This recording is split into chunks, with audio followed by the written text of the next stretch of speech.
You ready? You ready?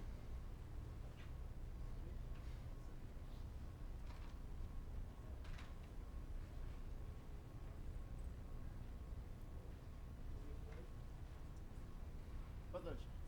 طيب.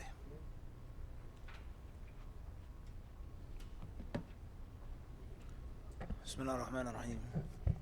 الحمد لله حمدا كثيرا طيبا مباركا فيه كما يحبنا أو كما يحب ربنا سبحانه وتعالى ويرضاه.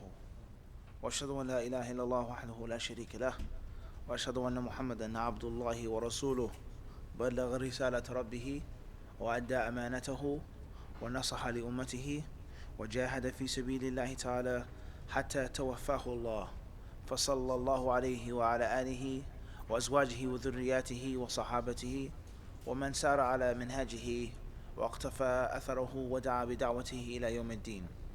وبعد, Assalamu alaikum wa rahmatullahi ta'ala wa barakatuh.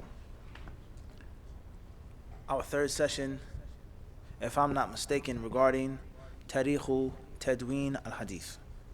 Tarikhu Tadween al-Hadith.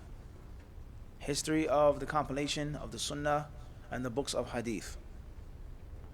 It's not a strange course to you, whereas we have done two full, extensive, intensified sessions on the topic.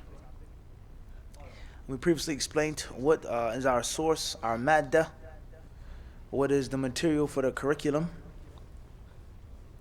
Now, if I'm not mistaken, we left off on page 98 or page 99, in which we were speaking on some of the breakthroughs and some of the giant leaps that were taken in the golden century or the golden era, Al-Qarn al-Thalith, the third century.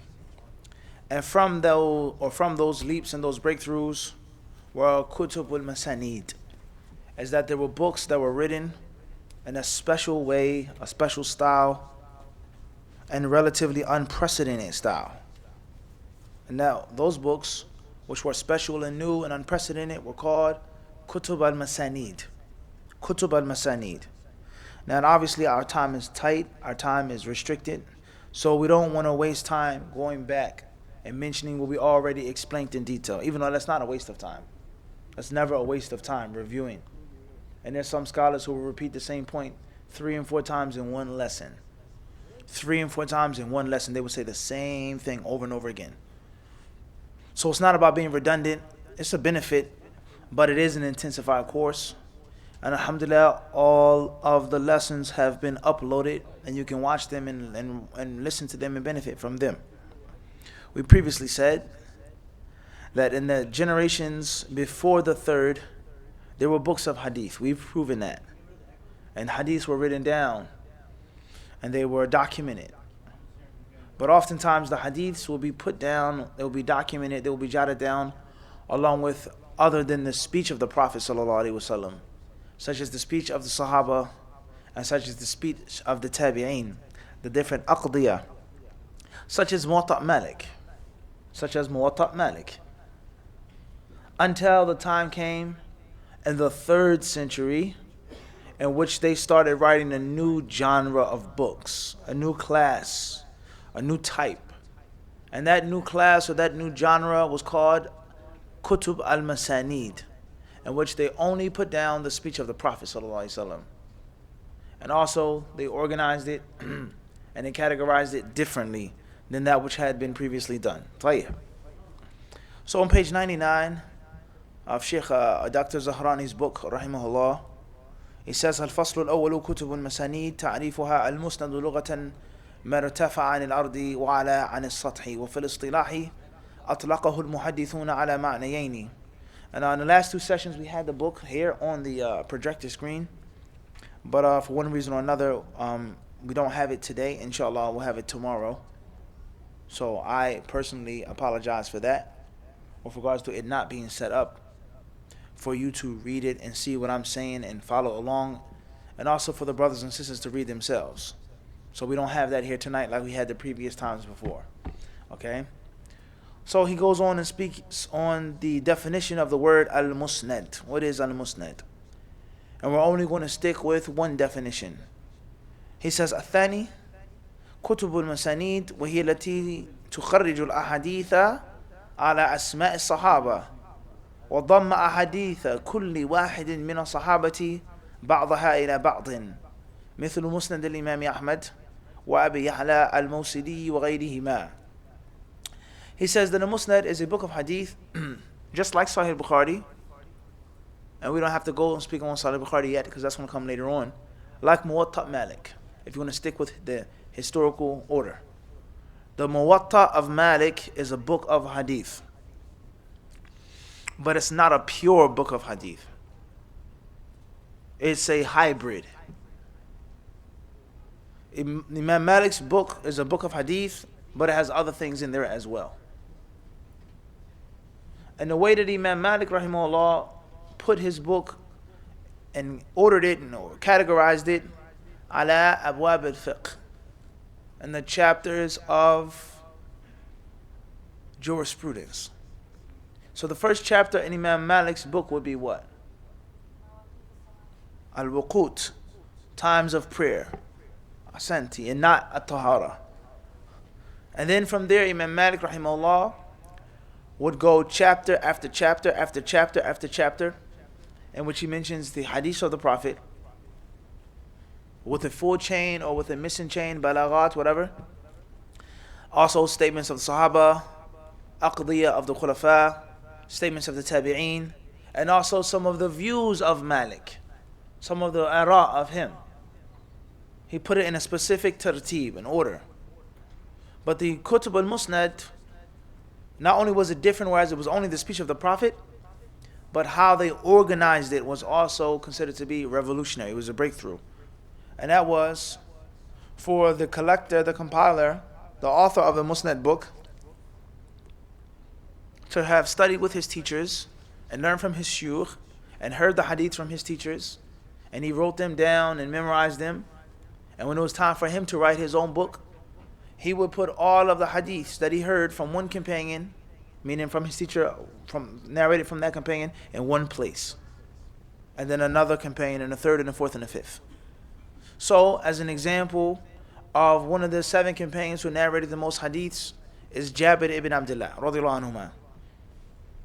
So all of the hadiths that I heard from my teacher that come from Jabir, I write them down in my book, my Musnad, and I put them in one place, في مكان واحد, بغض النظر عن الموضوع, بغض النظر عن معنى الحديث وموضوع الحديث.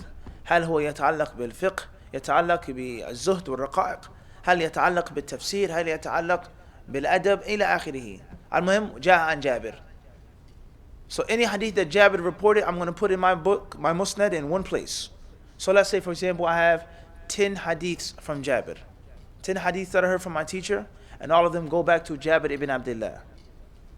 The hadith number 1, everyone stay with me and count. Hadith number 1 is the Prophet ﷺ was saying, let's say the first hadith is on what? The etiquette of sitting down in tashahhud. And the second hadith is on saying Bismillah before you make wudu. And the third hadith is what happens in the grave. And the fourth hadith is on inheritance. And the fifth hadith is on writing a will. And the sixth hadith is on eating with your left hand. And the seventh hadith is on the explanation of إِذَا جَاءَ نَصْرُ اللَّهِ وَالْفَتْحِ. And the 8th hadith is on the punishment of those who pay zakah, who don't pay zakah. Hadith number 9 is on the Prophet's farewell hajj. And hadith number 10 is on using the toothstick, brushing your teeth before making wudu. 10 hadiths, all 10 of those hadiths aren't sharing one specific topic. They are not sharing one topic. They have different topics, different subject matter. But one thing's for sure is that all of them have been reported by who? Jabir ibn Abdullah. And Muwatta Malik, he would take all 10 of those hadiths that he heard from his teachers that were all reported from Jabir and place them in their appropriate and suitable chapters. So the first hadith will be in the beginning. The second hadith that's in the Musnad Ahmed will be in the end of Muwatta. He placed it topically, the topic of the hadith. Alright? So Muwatta Malik is organized based off of the topic, the fiqh topic, in order. Tahara, Salah, Zakah, Hajj, Ramadan, buying and selling, marriage, etc. And in Musnad, what happened in the 3rd century, from the leaps of the 3rd century, the breakthroughs that the ulama made, they start changing and switching up their styles, is that they start making books that were not like this. They were called Musnads. And the first distinguishing feature from the Muwatta'at and the Musannafat, as we explained, we're not going to explain that again.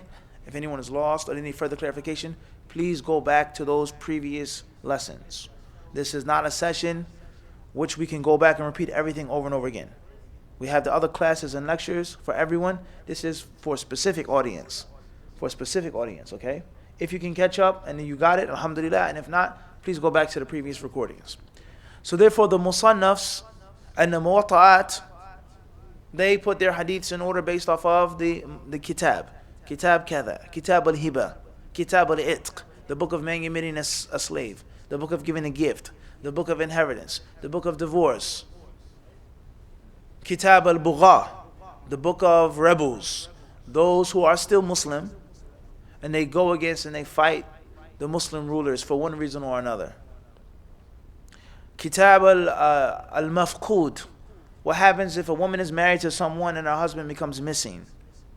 His ship crashes. He's missing. How long does she have to wait until the marriage is over, until she can remarry? Everyone understand this? Kutub al-Fiqh.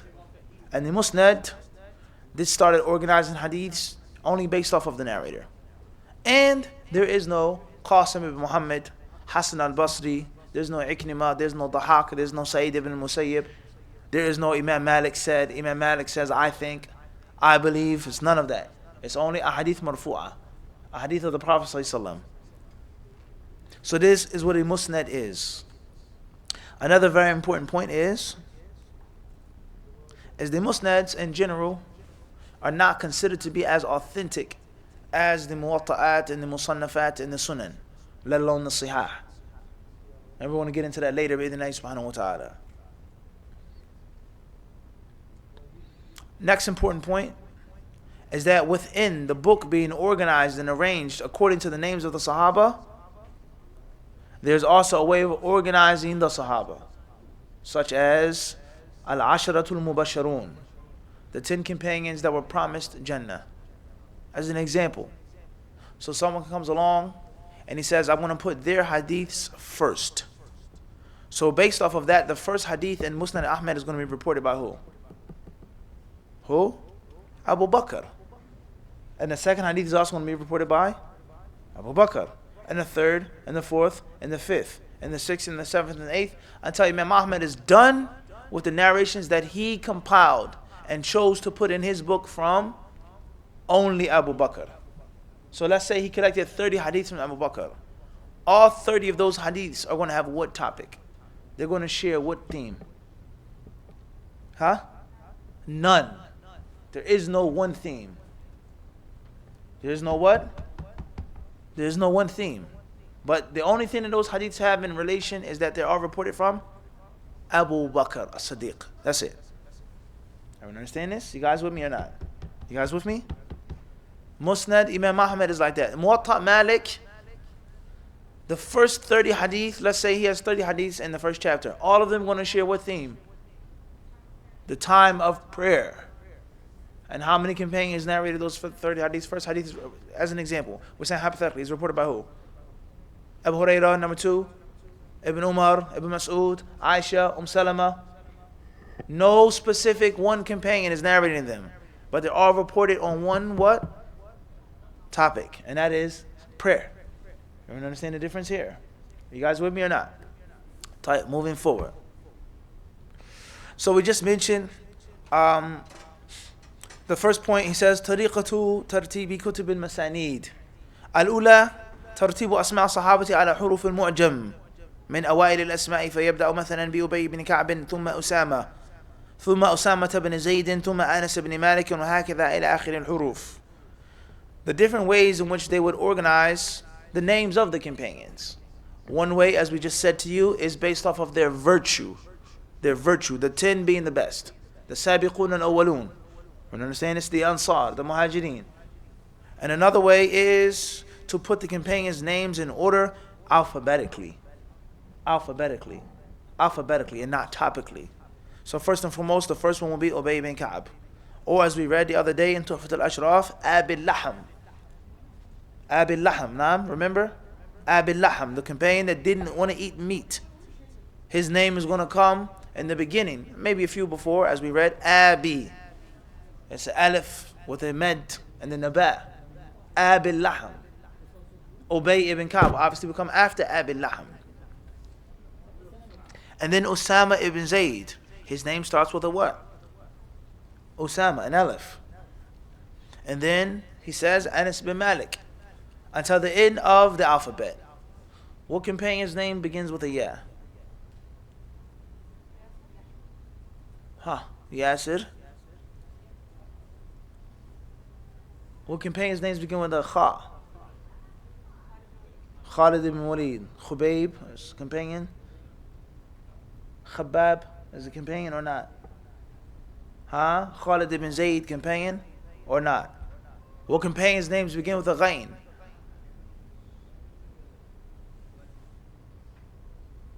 Ayn. Abdullah ibn Umar. Abdurrahman ibn Auf. Ammar bin Yasir. وهكذا alphabetically. الثانية الترتيب على القبائل فيبدأ ببني هاشم ثم الأقرب إلى رسول الله صلى الله عليه وسلم في النسب ثم من يليهم. The second way of organizing ترتيب المسند is based off of tribes. The tribes, the clans. So the first thing that a person would mention would be what? Bani Hashim. Then the next tribe with regards to its closeness to the Prophet ﷺ's lineage. Everyone understand this? That's a style.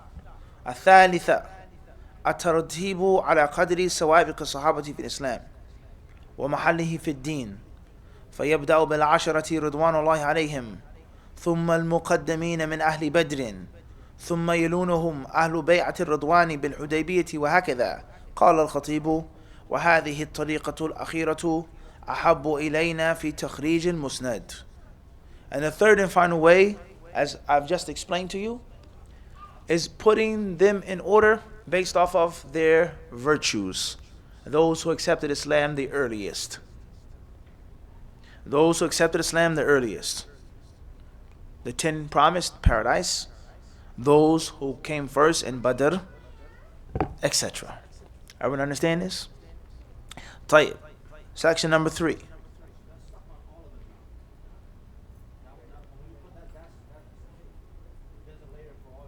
The author, he says, أهم كتب المسانيد. What are some of the most important books of this style, of this genre? What are some of the most important books are called Musnad? You would say what? Musnad Imam Ahmad, for sure. That's the Musnad that you're going to hear about. In a khutbah, the Imam says, أخرجه Imam Ahmad. In Bulugh al-Maram, أخرجه Ahmad. And a book you read in the footnotes collected by Ahmed, right? But there are many books of Musnads that came before Imam Ahmed, that came before him, such as number 1. Everyone get this down. He says Musnadi or Musnadu Abi Dawood Sulaiman ibn Dawood at-Tayalisi, the Musnad of Imam at-Tayalisi, which is in print. The book is in print, and he died in the year 204. Many years before Imam Ahmad died. If Imam Ahmad died 241, he died 204. So he came before Imam Ahmad. Everyone understand this? He was a predecessor of Ahmad. Why is this book not so famous, not so popular, not in such wide circulation? Not the topic of our discussion.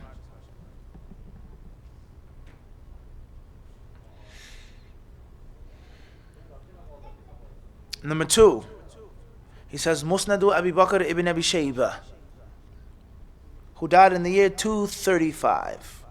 235. And Ibn Abi Shaybah is famous where or how? What's famous about Ibn Abi Shaybah? What's famous about Ibn Abi Shaybah? Anybody know? What makes Ibn Abi Shaybah so famous and popular? Huh? What about Imam Muslim? Haddathana Abu Bakr ibn Abi Shayba. That's one of the main names in Sahih Muslim, proving that you guys are not reading Sahih Muslim. Another thing that makes him famous is what? Al-Musannaf. Musannaf ibn Abi Shayba. Right, moving forward. Number 3. He says Musnad Ishaq ibn Ibrahim al-Hanzali. Ishaq ibn Ibrahim al-Hanzali, who died in the year 238. And what's his name? Or what is he famous for? Ishaq ibn Ibrahim al-Hanzali is who? Ibn Rahuya. A famous name, the teacher of Bukhari, the great Imam of Fiqh, the companion of Imam Ahmed, Imam Ishaq. Riwayatu or Masail Ahmed wa Ishaq, right? Ishaq ibn Rahuya is a famous Imam. Number 4, he mentions the Musnad of Imam Ahmed rahimahullah. Number 5, Musnad Ahmad ibn Ibrahim al-Dawraqi, who died 246. Number 6, Al-Muntakhabu min Musnad Abd ibn Humayd al-Kishi, who died 249. Abd ibn Humayd, Musnad Abd ibn Humayd, which is in print. And there are many, many others. There are many, many others, of all from the genre of al-Masanid.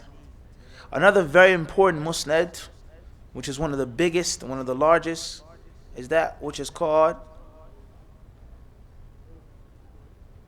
Musnad Ahmad ibn Amr ibn Abd al-Khaliq al-Bazzar. Musnad al-Bazzar, al-Bahr al-Zakhar. It's a famous book of Musnad, which you'll read if you're studying hadiths. And there are many, many others. And there are what? There are many, many others. Tayyib.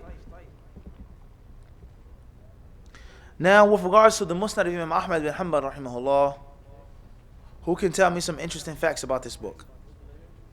Or any facts about the book? What do we know about the Musnad of Imam Ahmad? Over 40,000 hadiths. She says that it has over 40,000 hadiths. That's a rather what? That's a large work. 40,000 statements, 40,000 stories. That's a large work. But does that mean that there are 40,000 different hadiths? So what's meant by what is mal maqsood bi kalimat hadith عند هؤلاء? Riwayat. How? What do you mean riwayat?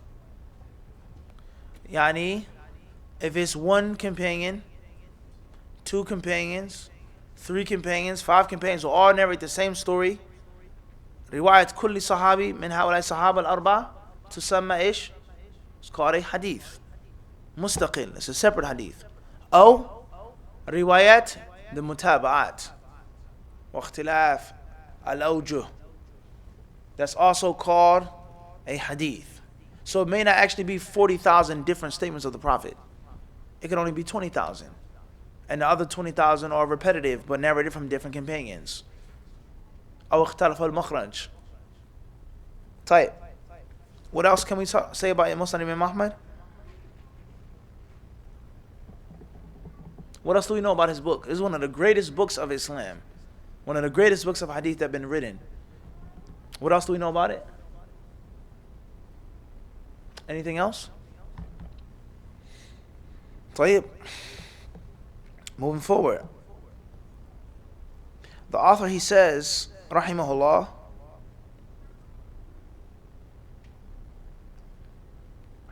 طريقته أو طريقة ترتيبه رتب رحمه الله على قدر سابقه أو سابق الصحابة في الإسلام ومحله من الدين.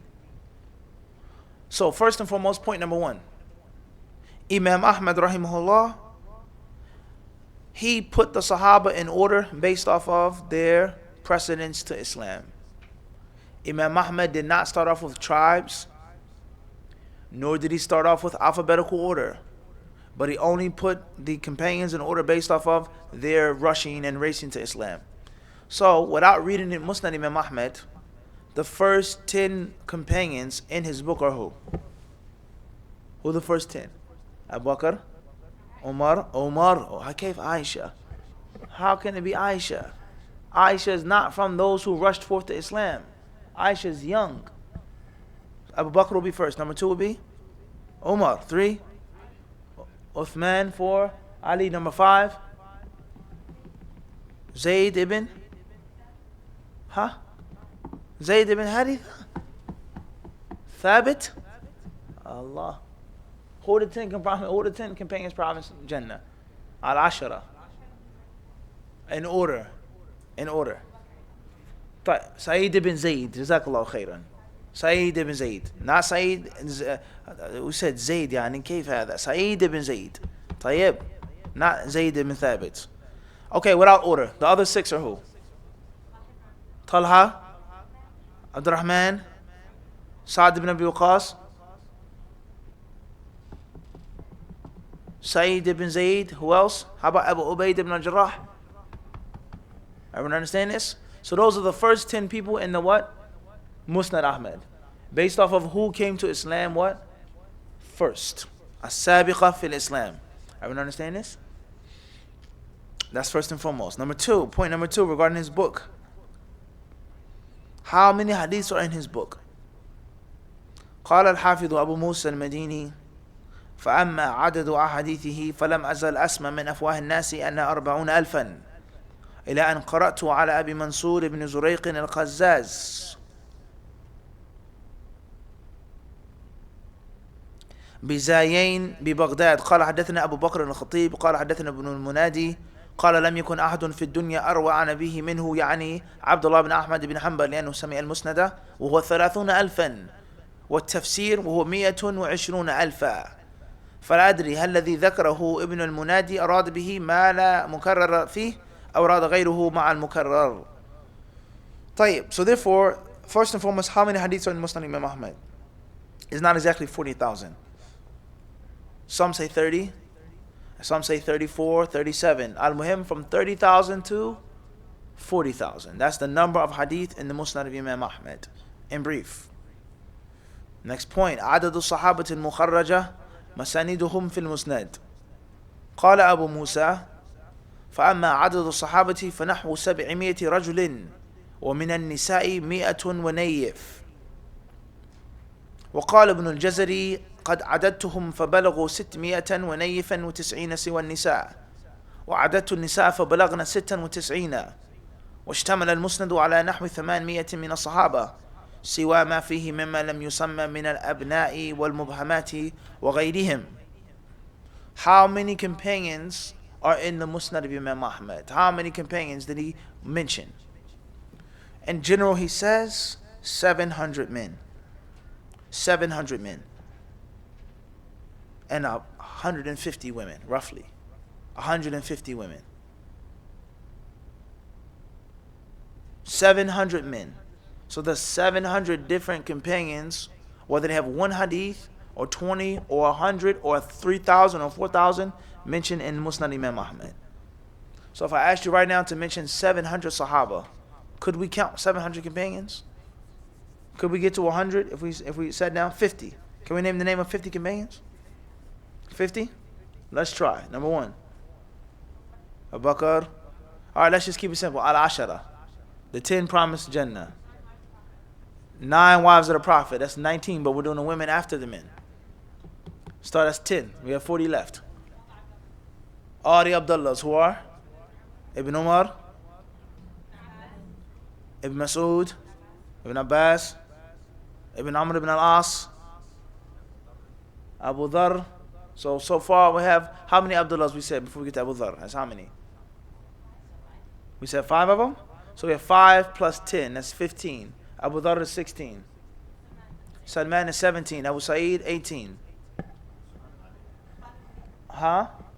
Anas ibn Malik is 20, correct? Or 19? That's 20? That's 19. Number 20. Khalid bin Walid is 20. We said Salman. Akasha is 21. Khalid bin Walid, 22.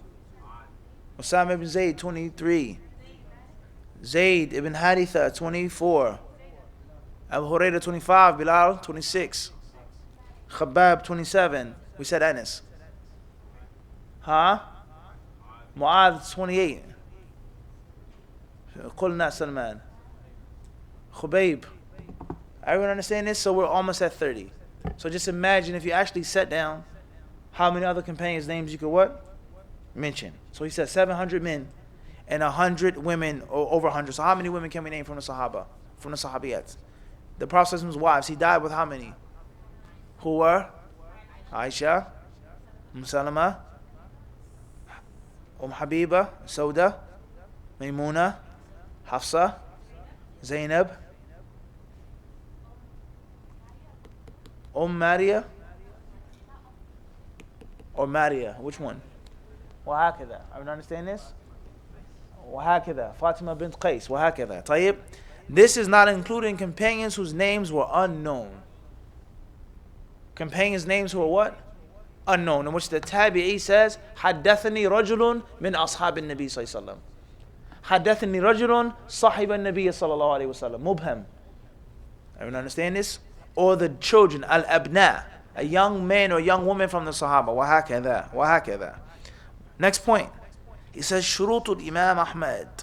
قال الحافظ أبو موسى المديني لم يخرج أحمد في مسنده إلا عمن ثبت عنده صدقه وديانته دون من طعن في أمانته. وقال الشيخ الإسلام ابن تيمية شرط المسند أقوى من شرط أبي داود في سننه. وقد روى أبو داود في سننه عن رجال أعرض عنهم أحمد في المسند. ولهذا كان الإمام أحمد لا يروي في المسند عمن يعرف أنه يكذب مثل محمد بن سعيد المسلوب ونحوه، لكن قد يروي عمن يضاعف لسوء حفظه فإنه يكتب حديثه ليعتضد به ويعتبر به. What was the shart? What was the prerequisite for Imam Ahmad quoting a narrator in his book? Did he collect narrations from anyone? Or another question, Hisham, is, are all the hadiths in Musnad Ahmad authentic?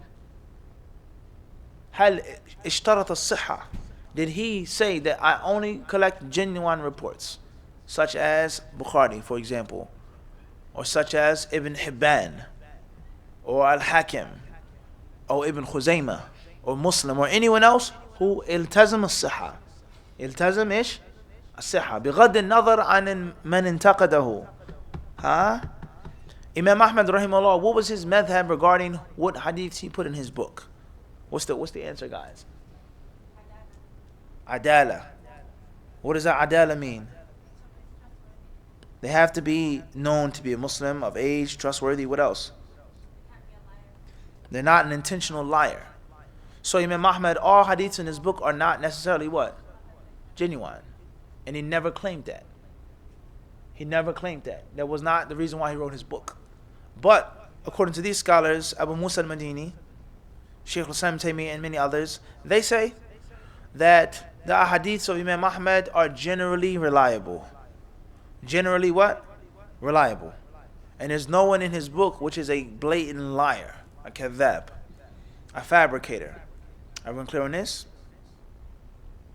So, let's ask a question with regards to Musnad Imam Ahmad in comparison to Sahih Bukhari or Sahih Muslim.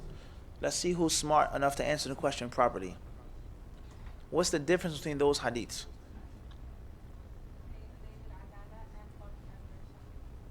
What's the difference between the two hadiths in comparison? Who's witty enough to answer the question properly? Obviously, the question is a trap. It's a trick question. Imam Bukhari came after Ahmad. After. So what does that mean? That a lot of the hadiths in Bukhari and Muslim are hadiths which are Musnad Ahmad. Everyone understand this? A lot of hadiths that Bukhari put in his book and Muslim put in his book are also collected in Imam Ahmad's book. Let alone the fact that Imam Bukhari studied with Imam Ahmad. Everyone understand this? And this is a very important point, is that when people talk about Bukhari and Bukhari is fabricated and it's made up and it's not authentic, etc. Maybe. Say that if you want. That's fine. But Islam did not begin and end with Imam Bukhari. Islam did not begin nor end with Imam Bukhari. Islam did not begin and end with Imam Muslim. Hadith of the Prophet and the culture of Hadith and Sunnah did not what? Begin nor end with Bukhari and Muslim. Everyone understand this? There are books of Hadith that came what before? Bukhari and Muslim. Everyone understand the point I'm trying to get to? Islam, listen carefully, Islam did not begin, nor did it end with Sahihain. So even if they're all fabricated, it's all lies, no problem, we still have our religion. We still have what? Our religion. Let alone the fact that there is there in Sahih Bukhari and Sahih Muslim, is there a hadith which is a major part of Islam, a major part of the creed of Islam, the halal and the haram, major pinnacle part of the deen that can only be felt in Bukhari and Muslim? Bring me one of the pillars of Islam, or the arkan of Iman, or the major aqeedah, the major things that we do on a daily basis, and which is no other source but Bukhari and Muslim. Everyone understand this? Everybody with me or not? So the point I'm trying to get to is, when someone says that Bukhari and Muslim are fabricated, or every hadith is inauthentic, you don't sit there and start debating with them and arguing with them, because they're just reiterating words that they have heard, and they have answers that are ready made for you to say, no, it's all authentic. But if you totally sidestep them and move out of the way and say, all right, no problem, it's all mawdu', sahih.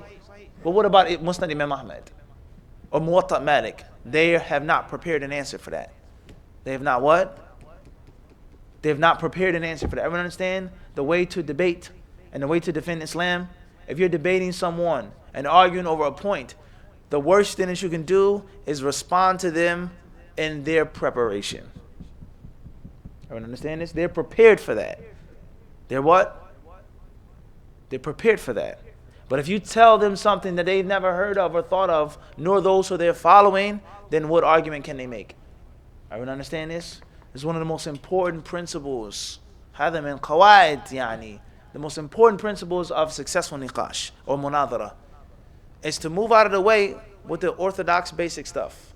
That's what they're trained to do, to talk about. Mention something that they've never even thought about. And then obviously they're going to be totally dizzy and off balance. I don't know. And that's when you sweep their legs. Everyone understand this point here? So if Bukhari and Muslim are fabricated and made up, we have books of hadith that came what? Before Bukhari and Muslim.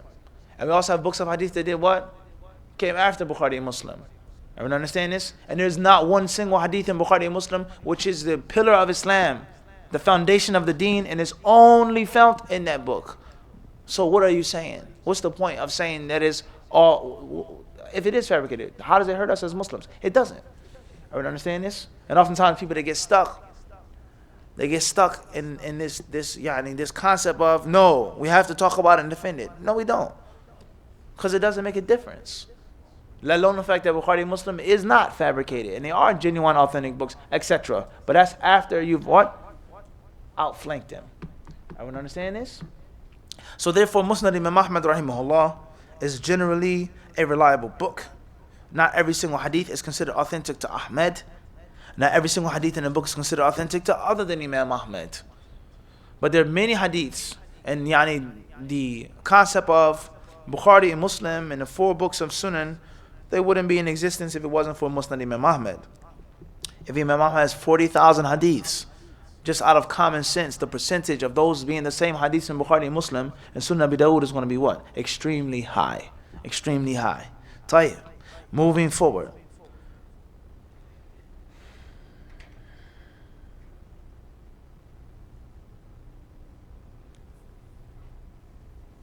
He says, قال حنبل جمعنا أحمد بن حنبل أنا وصالح وعبد الله وقرأ علينا المسند وما سمعه غيرنا قال هذا الكتاب جمعته وانتقيته من أكثر من 700,000 حديث و50,000 وما اختلف فيه المسلمون من حديث رسول الله صلى الله عليه وسلم فارجعوا إليه فإن وجدتموه وإلا فليس بحجة.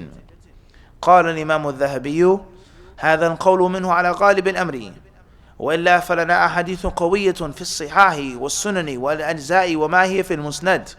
وقدر الله تعالى أن الإمام قطع الرواية قبل تهذيب المسند قبل وفاته ب13 سنة، فتجد في الكتاب أشياء مكررة ودخول مسند في مسند وسند في سند وهو نادر. Imam Ahmad, it says here, sorry, let's skip that, let's move forward.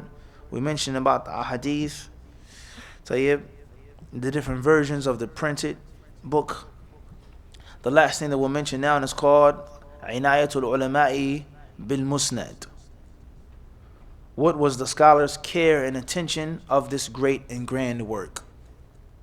How much attention did they pay to this book? What service did they give to this book? Did it catch their attention? Did it catch their eyes? Or it was kitab min al-kutub? And whenever you want to learn about the status of a book, or the status of a person, or the status of a movement, look at the inayah, the care that the people give to it, and the attention that it demands. So if we have a book that was written, and this book was criticized, the book was summarized, the book was explained, the book was defended, the book was translated, the book was passed on from country to country, generation to generation, the book was put into another book, etc., then you automatically know that the book is of somewhat, it's some value. Once again, listen carefully. We have a book written in Islam, and there's several people who came along and did what with the book? What's the first thing that we said? Criticized it. To criticize something shows that it has value. You're not going to criticize a work unless it has some type of what? Some type of value. All of these different ulama that came behind and they said this hadith and that hadith, that shows its status. And that's another very important point with regards to Bukhari and Muslim. Please, guys, learn these principles of wisdom in a debate. Take them for free.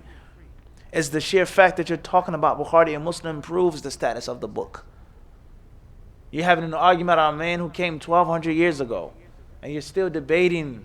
That shows that his book is of value to you. And if you remember, Bukhari has 7,000 hadiths in his book, and only 40 of them were criticized, or 100 of them have criticized. What does that prove about the rest of the hadiths? 6,900 hadiths that were not criticized. Only an idiot would ignore and neglect that percentage.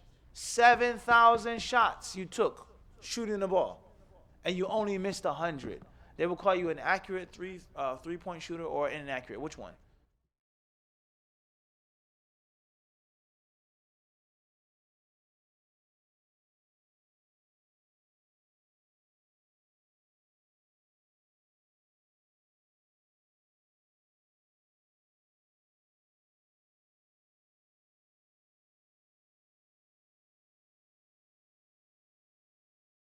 Check. Let alone the fact if those 100 hadiths were criticized, all of them, the scholars didn't agree that the criticizer was right. 100 of those missed free throws weren't my fault. Some goaltended them, or it was a problem with the clock, or something else happened. But my ball was accurate. Everyone understand this? So you have to learn how to use wisdom. وَجَادِلْهُمْ بِالَّتِي هِيَ إِيش أَحْسَنُ. You have to debate with them in the best manner. And obviously they're not ready and they're not prepared for that answer either. The first thing that they're waiting for you to do is to do what? And say what? They're waiting for you to run from the answer. No, that's not true. Bukhari is 100% authentic, brother. No, that's not true. The scholars, they're ready for that. They're waiting for that answer. And they have their shubuhat, their doubts that are already on the side, prepared for them to mention. But they're not ready for you to say, I agree that 100 hadiths in Bukhari are daif. I agree. And they're not ready for that answer. Everyone understand this? Let alone the fact if those 100 hadiths are not even what? Truly weak. وَهَكَذَا.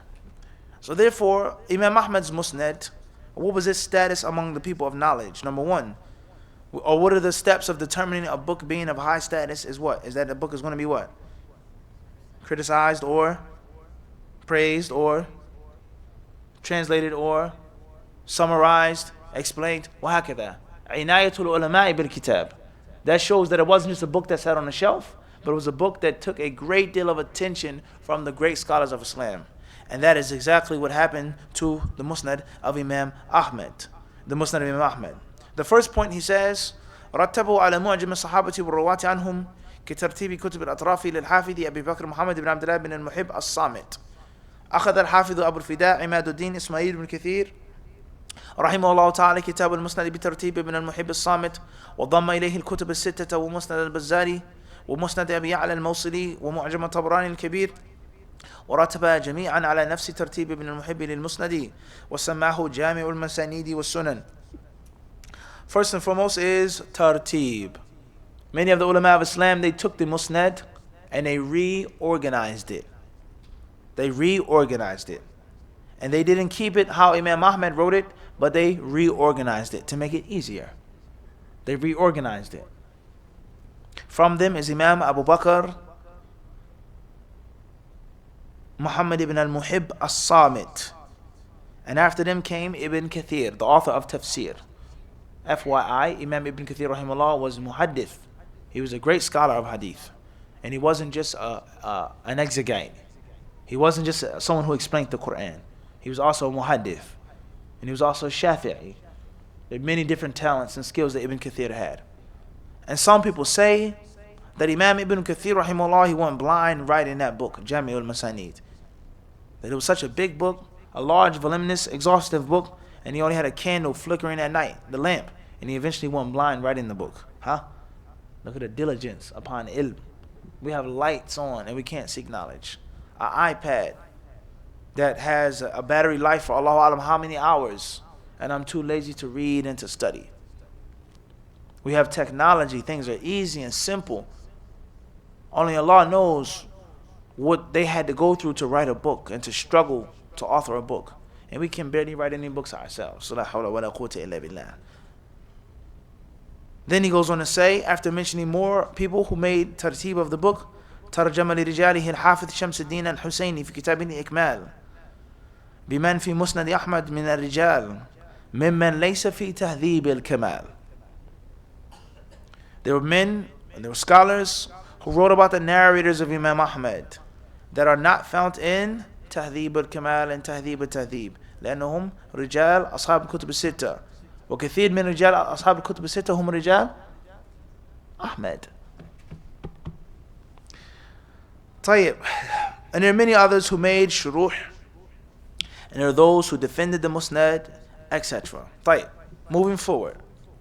How much time do we have before the adhan? It's time now. What time is the adhan, ikhwan? 7:45 is the adhan. Okay, shukran.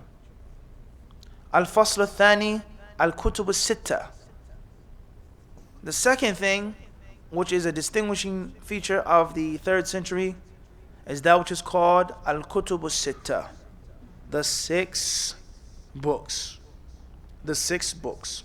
So let's go back now. Let's go back, everybody. We said that the 3rd century was what? The golden era. The best of the best lived and died during that century. And the best of the best wrote books of hadith what? During that century. Number 2, we said as we have small steps and we have leaps. You read the history of automobiles or aviation and planes. There's research, there's funding, there's spending, there's debating, and then every 10 years or 5 years or 20 years comes a what? Comes a leap. The first airplane made.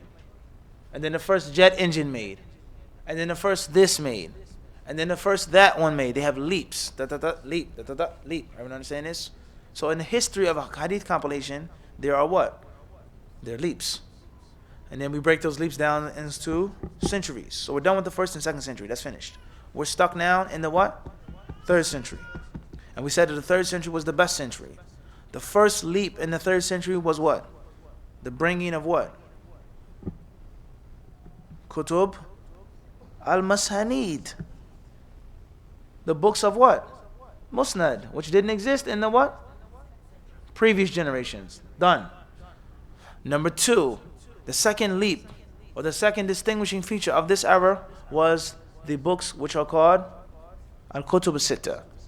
Number 3, the third leap, was people started making books of a new genre in the 3rd century called Kutub al-Sihah, authentic books. وهكذا. طيب. So what are Al-Kutub al-Sitta?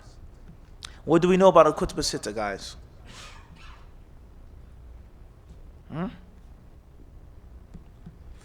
Who can volunteer with some information about Kutub al-Sitta?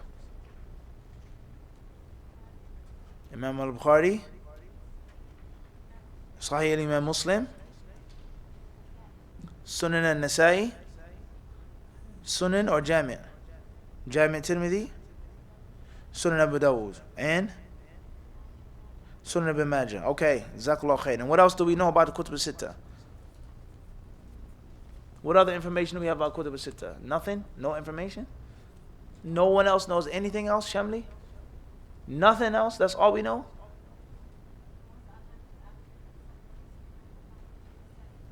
The most authentic book after the Sahihain is Sunan al-Nasa'i. Tayyib, Jazakallah khairan. Anything else? What else do we know about basic information about these books?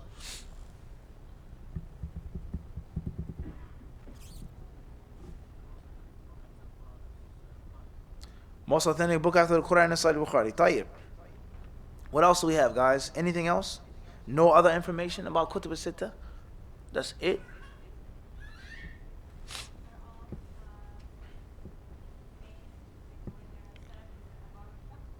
All of them ala tartib wahid.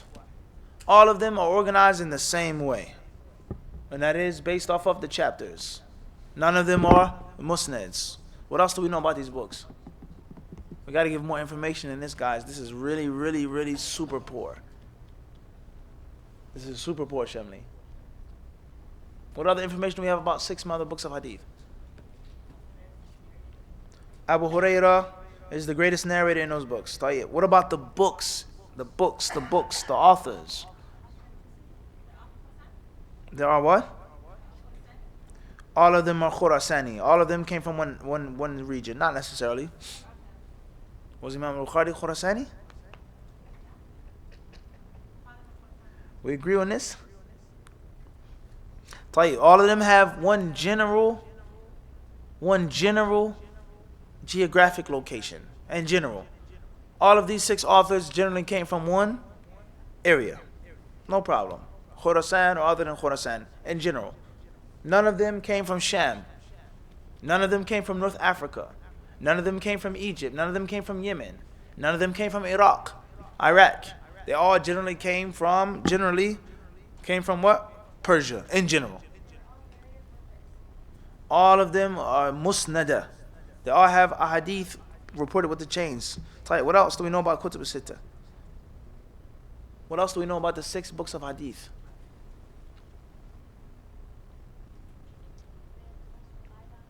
They are the most relied on today in general. Maqbul, acceptable. What else do we know?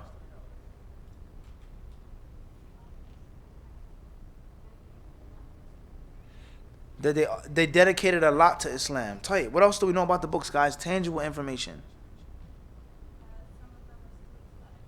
Some of them were teachers and students of others.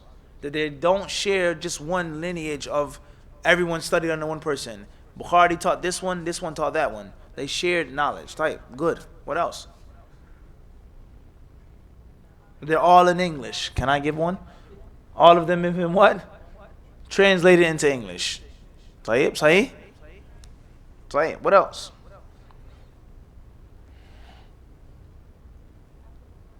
Okay, so let's mix it up now. Let's mention a book of hadith, a modern book that's very popular in Western countries. Let's say Faza'il al-Amal. Popular or not? Faza'il al-Amal. Popular or not? Popular or not? Bila shak. Of course it's popular. Or Muntaqab al-Hadith. Popular or not? You weren't expecting me to say it, were you? It's like, oh, subhanAllah, Shaykh. Faza'il al-Amal is a very popular book. Muntaqab al-Hadith is what? It's a popular book. What other book is very popular in the West that's been in English? Riyadh al-Salihin, without a doubt. Or what about Mishkat al-Masabih? Very popular. Correct or incorrect? Extremely. What else is very popular? Bulugh al-Maram. 40 Hadith of Nawawi. That was a freebie that no one got. That was sadaqah. 40 Hadith of Nawawi. We mentioned Riyadh al-Salihin already. Kitab Tawheed is not a book of hadith.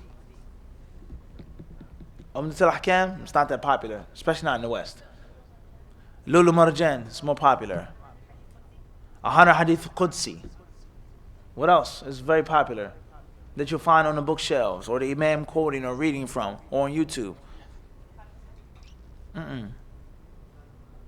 Zad al-Ma'ad is a popular book, but it's not a book of hadith, that's a book of seerah. Book of 100 hadiths, etc. All of these books are nothing more than a what? A sifting and melting and summarization of those Ketubah Sitta. That's all they are in reality. And of course, there are other sources, especially books like Fazal al-Amal, outside of the 6 books, whether it's authentic or fabricated or not. But they generally all have one source for information. And that is the main sources of hadith in Islam are Al-Kutub al-Sitta along with Musnad Ahmed. Everyone understand this? They're all a summary, a breaking down, a categorization of those books. 40 hadith. What hadiths are in 40 hadith are not collected in Kutub al-Sitta? Quickly. That's not true, there are a few. Hilal. Naam. What hadiths are in 40 hadith which are not in the 6 books? Anybody know? Let's start off with hadith number 1. Where is it collected? Number 2. Muslim. Number 3. Hadith of who? Abdullah ibn Umar. Collected where? Number 4 is who? Collected by? Number 5. Collected by? Bukhari Muslim. Number 6.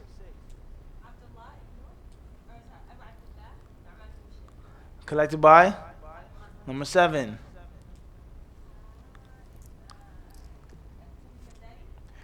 Collected by? Muslim. Tight. Let's ask a question now.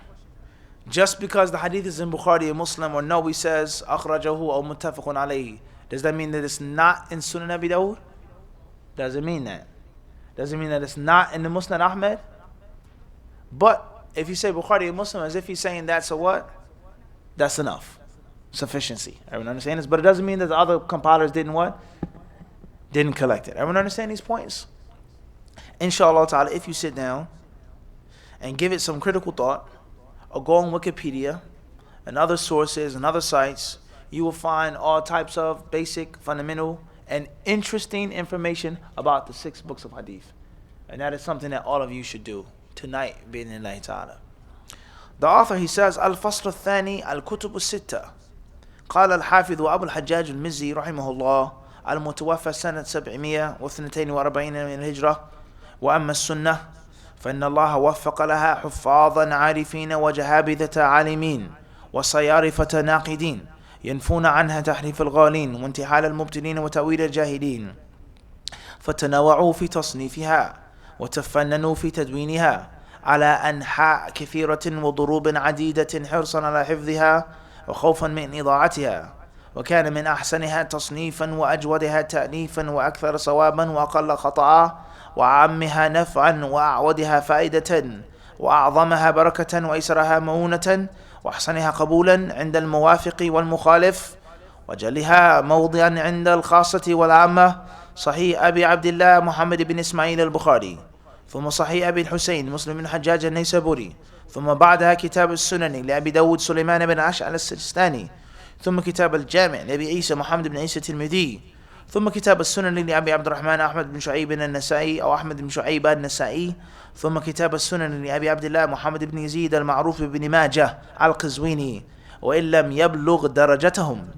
ولكل واحد من هذه الكتب الستة ميزة يعرفها أهل هذا الشأن، فاشتهرت هذه الكتب بين الأنام وانتشرت في بلاد الإسلام وعظم الانتفاع بها وحرص طلاب العلم على تحصيلها، وصنفت فيها تصانيف وعلقت عليها تعاليق، بعضها في معرفة ما اشتملت عليه من المتون وبعضها في معرفة ما احتوت عليه من الأسانيد وبعضها في مجموع ذلك.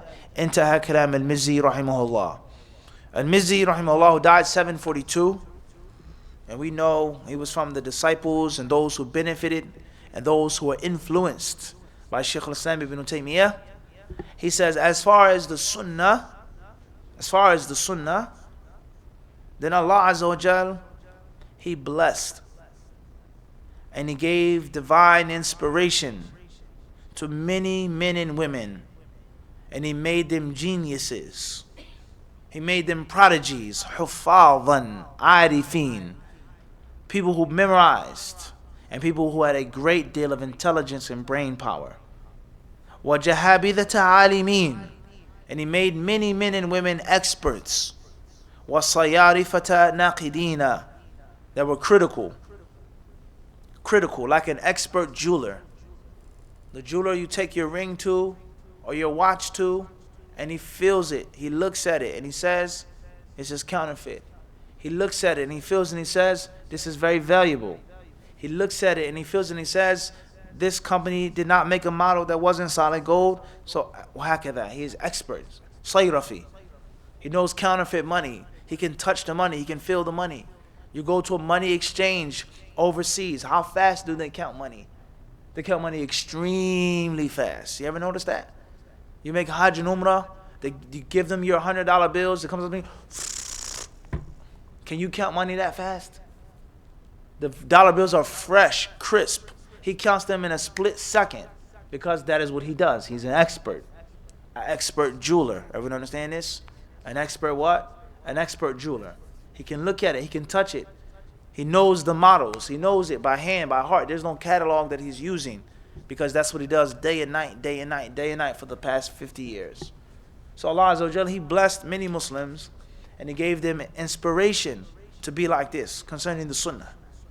And what they did were the following. Number one, يَنْفُونَ عَنْهَا تَحْرِيفَ الْغَالِينَ, people distorting the hadith and twisting the hadiths and placing false interpretations. They protected the hadiths from those people. Get out of here. You're not welcome. That's not what the Prophet said. That's not what the Prophet meant. Their interpretation is wrong. And this is something that we need so much in 2019. People who distort the Sunnah and they give a meaning to it that the Prophet did not intend. وَانْتِحَالَ الْمُبْتِلِينَ وَتَأْوِيلَ الْجَاهِلِينَ, those who made up things, those who lied, those who distorted, those who twisted and played around with the words, those who were inaccurate and sloppy with their memorization. They protected the hadiths therefrom. And then he says, فَتَنَوَّعُوا فِي تَصْنِيفِهَا, and there were different schools, and there were different methods. They had different views on what to write about and what to talk about. Some specialized in this, others specialized in that, some had a mixture of both, etc.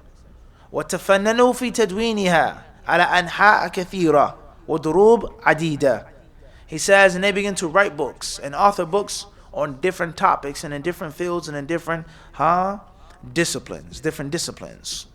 And from the books which were most beneficial, from the books which were pound for pound better, from the books which were most authentic, from the books which had the greatest circulation, were al-kutub as-sitta, those that were known to the scholars of Islam and the general masses of the Muslims, were the 6 books. First and foremost was the book of Imam al-Bukhari, whose name was Abu Abdullah Muhammad ibn Ismail al-Bukhari. And then the book of Abu al-Hussein, his kunya, whose name was Muslim, the son of al-Hajjaj al-Naysaburi from Nishapur. And then the book of Abu Isa, Muhammad ibn Isa at-Tirmidhi. But before that, he mentions the book of Sunan Abi Dawood, Sulaiman ibn al-Ash'af as-Sijistani. Then the book of Abu Isa at-Tirmidhi. Then the book of Abu Abdurrahman, Ahmad ibn Shu'aib al-Nasai, who really wasn't from the 3rd century. He died in the 4th century. What year did he die in? 303. So technically he's not from Al-Qarn al-Thalith. But he lived most of his life and he wrote his book during the what? During the what? 3rd century. Everyone understand this? But chronologically he's not from that era. He died outside of it. But he was born, raised, and lived in that era. And last but not least is the book of Abu Abdullah, Muhammad ibn Yazid, who's known as Ibn Majah. He says, and all of these books have their special traits and their unique qualities. They all have their ups, their things in which they outdid the others. Everyone understand this? All of them have them. طيب. He says, and there are many explanations and many commentaries. that were made for these 6 books. Khairan inshallah ta'ala. Bidnillahi ta'ala, we're going to stop here tonight, whereas we took a lot of information. And I think that I was very demanding, maybe too demanding, with regards to information and participation from the students. So I don't want to have you guys sitting here losing your attention too much. We're going to stop here, bi'idhnillahi ta'ala. And depending on what time the adhan is, we can either take a brief intermission and pause or break. You guys can get some refreshments if you like. Or if they want to start with the questions now, they can do that as well. Whatever you guys wish to do, bi'idhnillahi ta'ala. Please, brothers and sisters, if you've come to the class, we've come to the session to follow it and to get all of the information and the benefit, go back and review, read, prepare the things that I've mentioned, go back and research them. All of the 6 books are in English. You can read them, you can compare them, you can Google them, etc. Go to the other videos that we have done and the other books that are out there if you read Arabic, and don't just take this little small course from me, but you build upon it yourself. Build upon it yourself. Research it yourself based off of what I've given you. Bidnillahi ta'ala. And don't allow the lectures to just come and go. As far as if you've come just to hear the good statement, to sit in the masjid and to benefit, then alhamdulillah, marhaba bikum, you're welcomed. But those who are actually students trying to benefit and get tangible knowledge and move forward to another course and another book, you cannot allow yourself to just sit here and listen to the class and then that's it. And then when I come back 4 months later or 3 months later or next year, no, it doesn't work like that. Student of knowledge has to review. Student of knowledge has to prepare. Student of knowledge has to do his or her own research. I'm not here all of the time. I can't give you every single thing if I wanted to, let alone that I don't want to give you everything. So you have to research yourself, bi'idhnillahi ta'ala. And Allah Azza wa Jalla knows best. Jazakumullah khairan.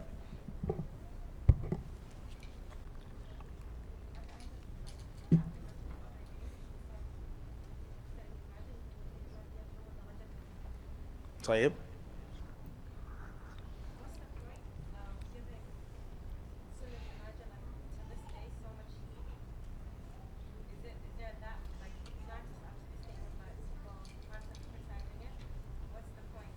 Tayyib, clear.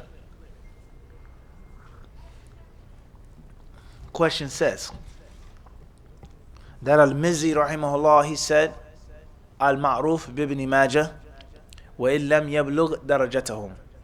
He said that the 6th and the last of those imams was Abu Abdullah Muhammad ibn Yazid al-Qazwini, who's known as Ibn Majah. That's his nickname.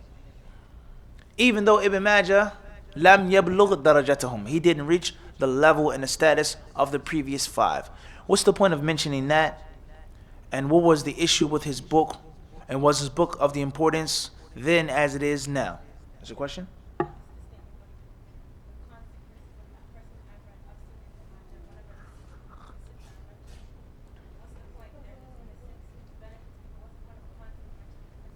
Clear. What's the point of constantly mentioning the criticism? There's several reasons. One reason is just for clarification, that he's among the group, but it's not by consensus. There are some people who said that the 6th book should be the Sunnah al-Darimi. And there's some who said that the 6th book should be the Muwatta of Malik. They don't agree on it. But they don't differ on Tirmidhi, Abu Dawud, Nasa'i, etc. That's one reason. Reason number 2 is all of the books have their ups and their downs. And there's some type of criticism that's been levied against each and every of those 6 books, on one level or another. We're not getting into the details of that, on one level or another. And of course, in the Sunnah of Imam Abu Dawud, there are hadiths which are weak, some fabricated. In Jami' Tirmidhi, there are hadiths which are weak, some which have been fabricated. In the Sunnah of Imam al-Nasa'i, there are hadiths which are weak, and I don't believe that there are hadiths which are fabricated in Nasa'i. It's an Andhaf al-Kutub, Ba'd al-Sahihain. But Ibn Majah rahimahullah ta'ala, he also has hadiths which are weak and fabricated, just like Abu Dawud and Tirmidhi, but much, much, much more. Many, many, many, many more. So his thing is not like neck to neck with them, but he has much higher percentage of weak narrations. So this is one of the reasons why they constantly mention criticism of his book. وَإِلَّمْ يَبْلُغْ دَرَجَتَهُمْ. Clear? Next point is, that's nisbi, shay nisbi, that's relative. There's some imams who mention the 6 books and they don't say any criticism about Ibn Majah. And there's no point of saying it because he's among the 6 khalas. We're not here to discuss all of the ups and downs in the authentic or inauthentic hadiths. He's among Ketubah Sitta. No problem. طيب, لا بأس. Another reason is that Ibn Majah, for everything you say about his book, there's also a virtue of his book. And there are clear reasons why his book was included in the Ketubah Sitta. 1, his death. He died earlier than some of those other imams. 2, his tartib, without a question, is masterful. Jamil Jiddan, if you read Ibn Majah, how it's organized is perfect.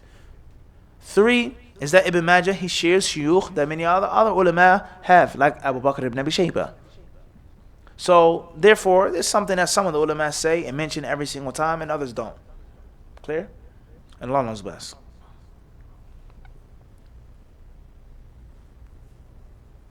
Any other questions, brothers and sisters? Tfaddal akhi.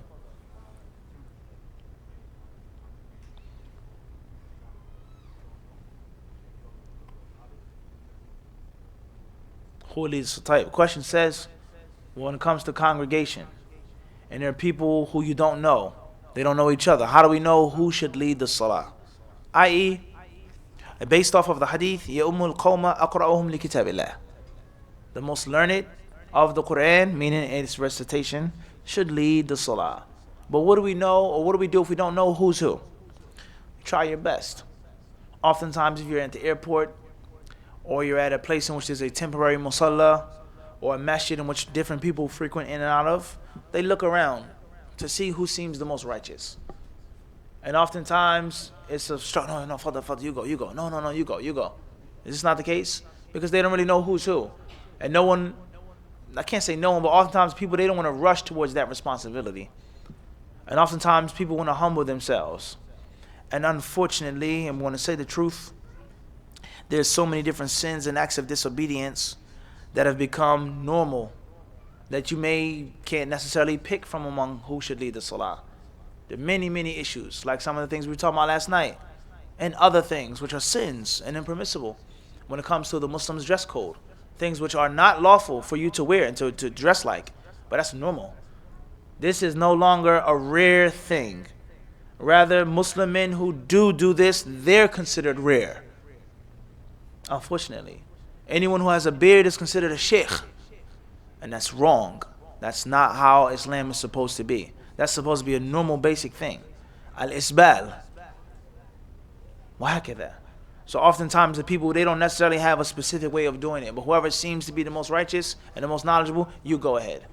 And oftentimes they have to pick from among a lot of people which aren't necessarily outwardly suited for being an imam.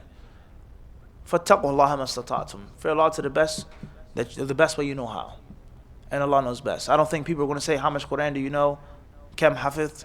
Do you know 2 Jews? I know 20 Jews. I don't think people are necessarily going to do that. And Allah knows best.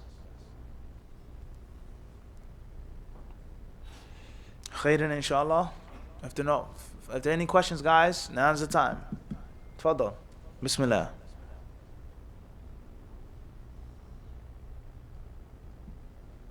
طيب. Bismillah. Are there any other questions, guys? Are there any questions? Tfaddal. Wa alaikum salam.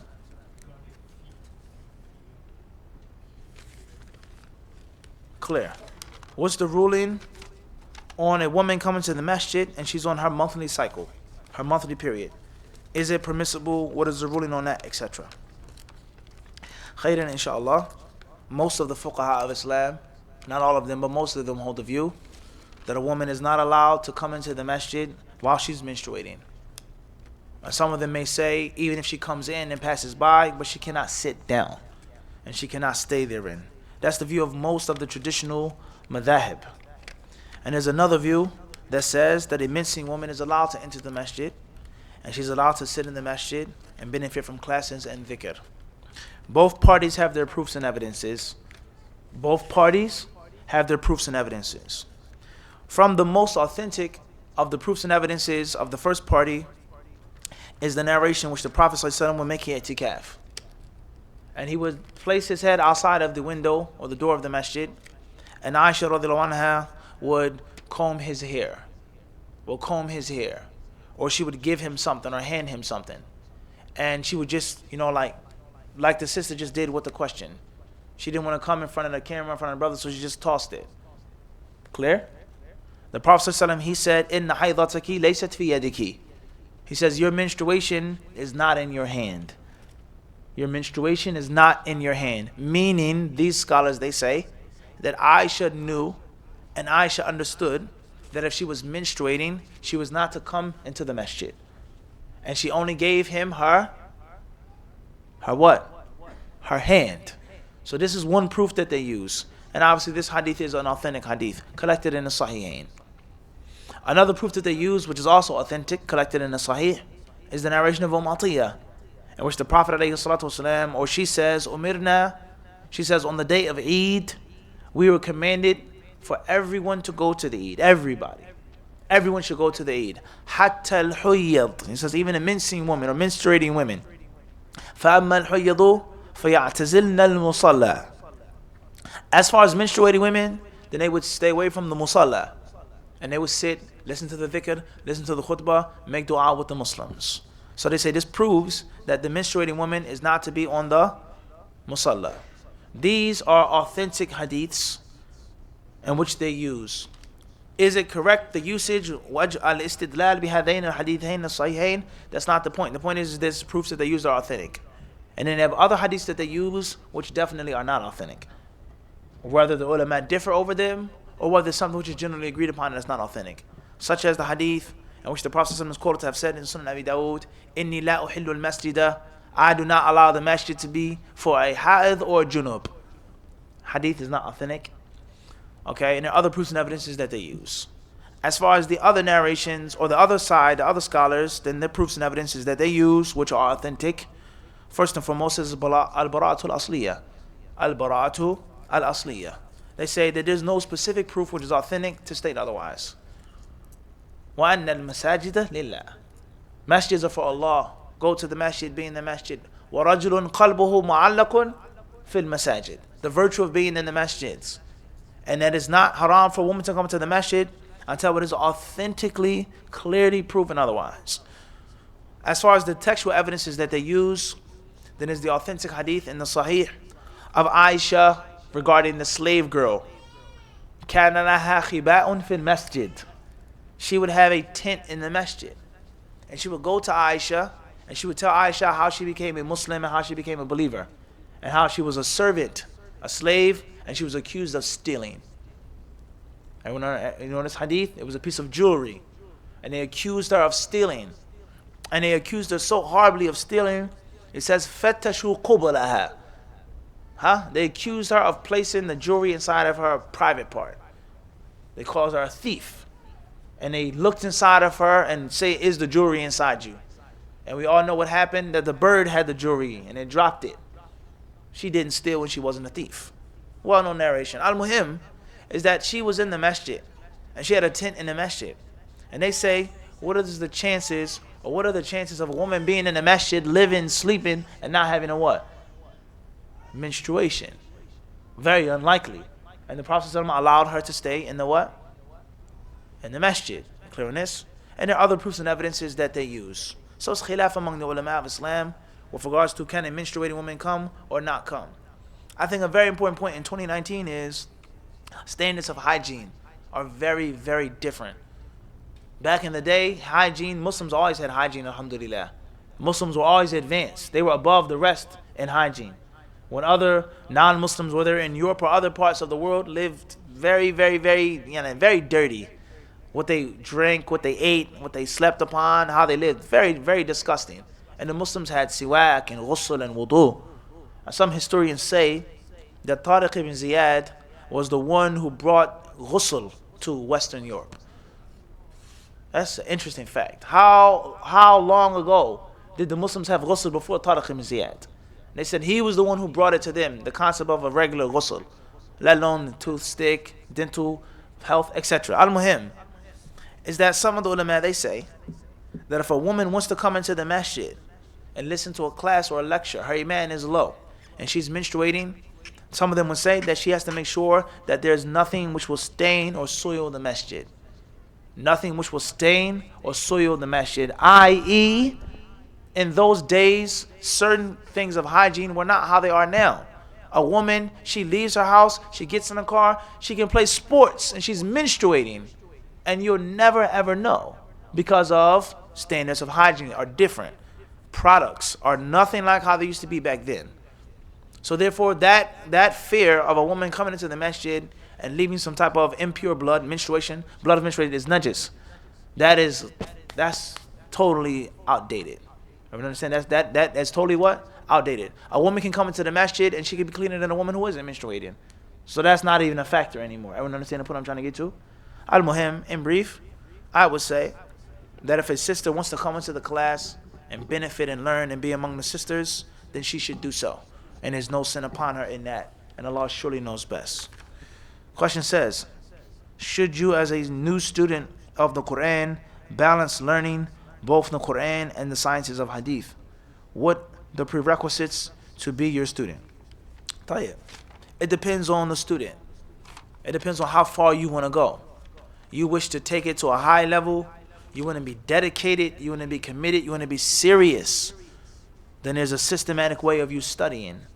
As far as if you're just trying to wet your feet and you're just trying to get started and be studious and be righteous and then later on, then that's a different story.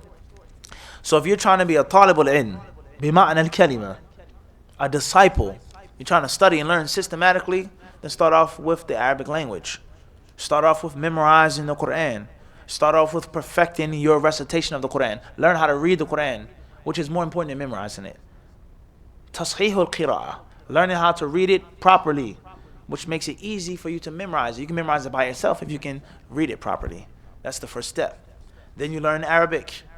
And then bidhnillahi ta'ala, you learn the other basic sciences. As far as if you just want to get a little bit of this and a little bit of that, then mix it up. Take Quran class and take a Hadith course. There's nothing wrong with that. That's fine. Or it depends on what type of person you are. Can you double task or multitask? Some people have one track mind or one tracked minds. They can only focus on one thing at a time. And there's nothing wrong with that. After they've mastered it, the whole thing or a good portion, then they move on to Hadith. Labas. If you can mix and match, if you can multitask, then perhaps it's best to multitask. But make sure that you give a good amount of focus to the Quran first and foremost. A good amount of focus. And which you can read it perfectly with no mistakes. You don't have to have the most beautiful recitation. You don't have to have the most melodious voice, but no lahan in your recitation. And that you've memorized at least Juz Amma, at least Juz Tabarak, at least Juz Qad Sama', at least the first 50 verses of Baqarah. And you can recite it properly with the correct tajweed.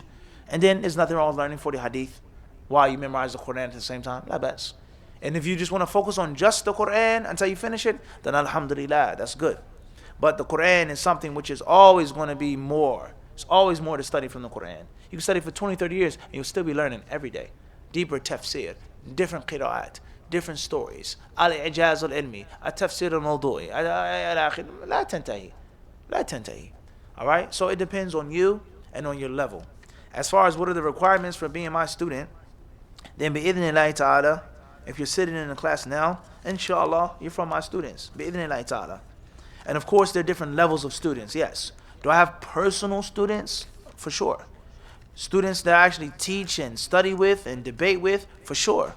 Are there brothers or sisters that ask questions from time to time, come to classes from time to time, more than others? For sure. And then there are people who are just generally in the audience. So it depends on what you want to do. If you want to join our classes, as we say, the dojo, and actually learn, then bidhnillahi ta'ala, you should speak to the sisters here in Toronto and address them on how to join the dojo, bidhnillahi ta'ala. And you're more than welcome. And Allah knows best. I believe last time I was here, it was one sister that said that she wanted to recruit new sisters. And she wanted to make a criterion for that. Inshallah, let's see how that turned out. How do you stop yourself from losing high aspirations when seeking knowledge? Example, you're learning Arabic and you find it very difficult even though you're trying your best.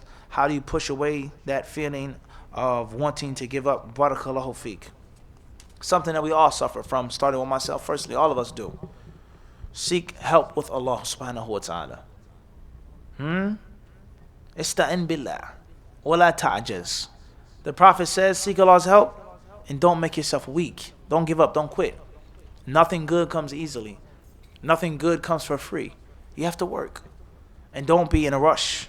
Don't be hasty. Don't be in a rush and don't be hasty. You got to be patient. Knowledge doesn't come overnight. All right? If someone says, how can I be your student? Know for sure that there was a time in which I had to start off as a beginner. And I didn't know. And I had to memorize. And I had to struggle. Don't give up. Don't quit. Well, alhamdulillah. What's important is keep at it. Stay at it. Seek Allah's help. Make sure that you're doing it the right way. And know for sure, bi'idhnillahi ta'ala, that Allah Azza wa Jal is ma'al muhsineen. Allah is with those who do good and those who try and those who strive. Don't give up. Don't quit. And seek help. After you seek help with Allah and your sisters, ask them to show you the tricks of the trade and how did you get it and how did you grasp it. What's important is you're learning a foreign language. A language that's not written in Latin letters. It's different. It's different. It takes time. It takes effort. But just stay at it and make sure that you study it in the right way.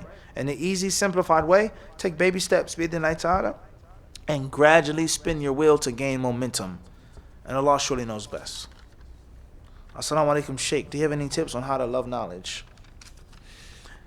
You have to have a reason to love knowledge. Just like you have a reason to love people. A man says, I love my wife. She has a beautiful personality. She's funny. She's smart. She's comforting. She's charming. She's physically beautiful, etc. You have to have a reason. So what are the reasons of loving knowledge? Knowledge has a taste. It's sweet. Knowledge is addictive.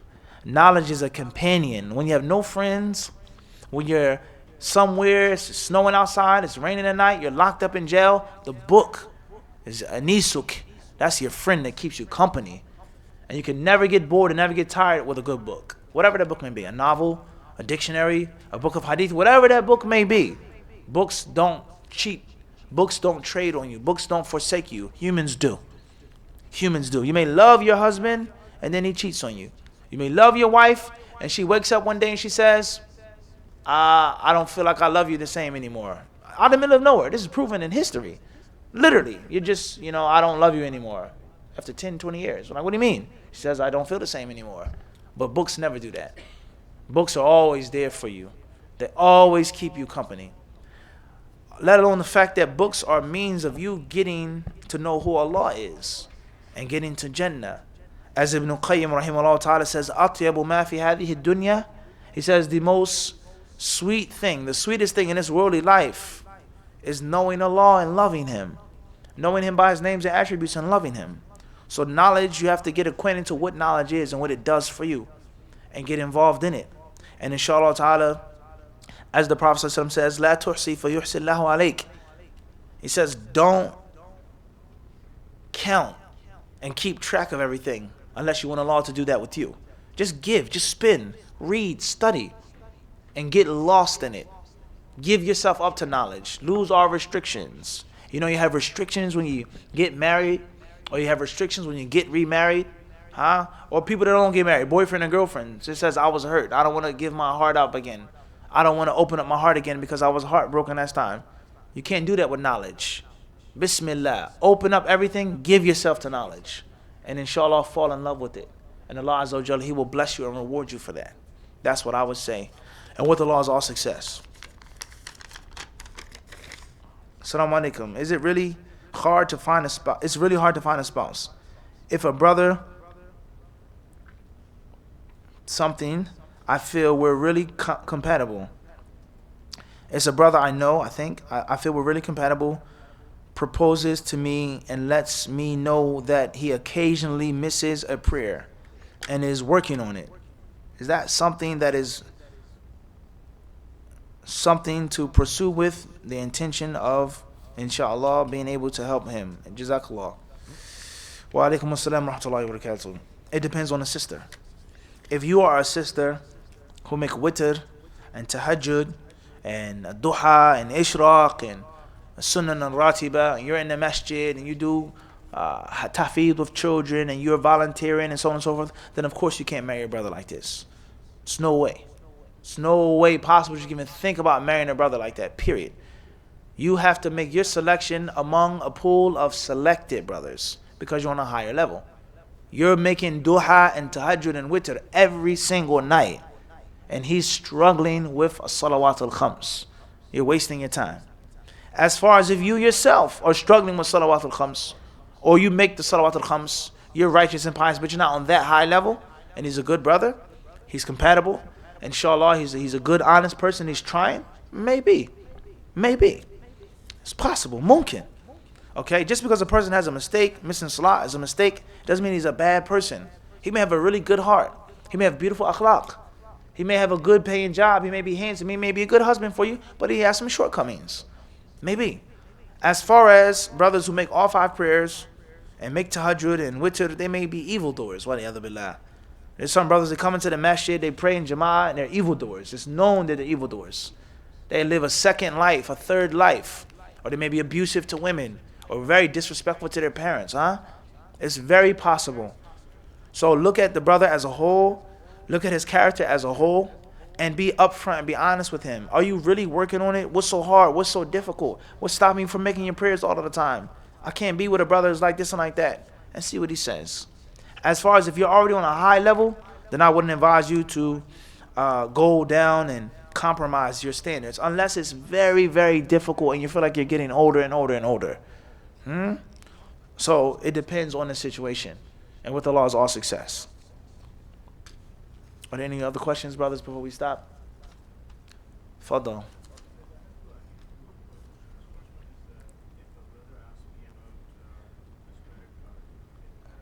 Which?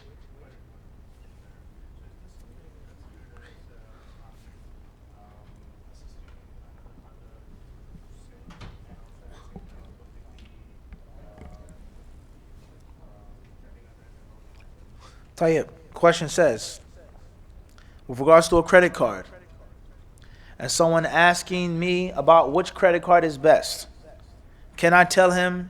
And if I tell him, is it considered to be assisting people upon a sin and exposing my sins?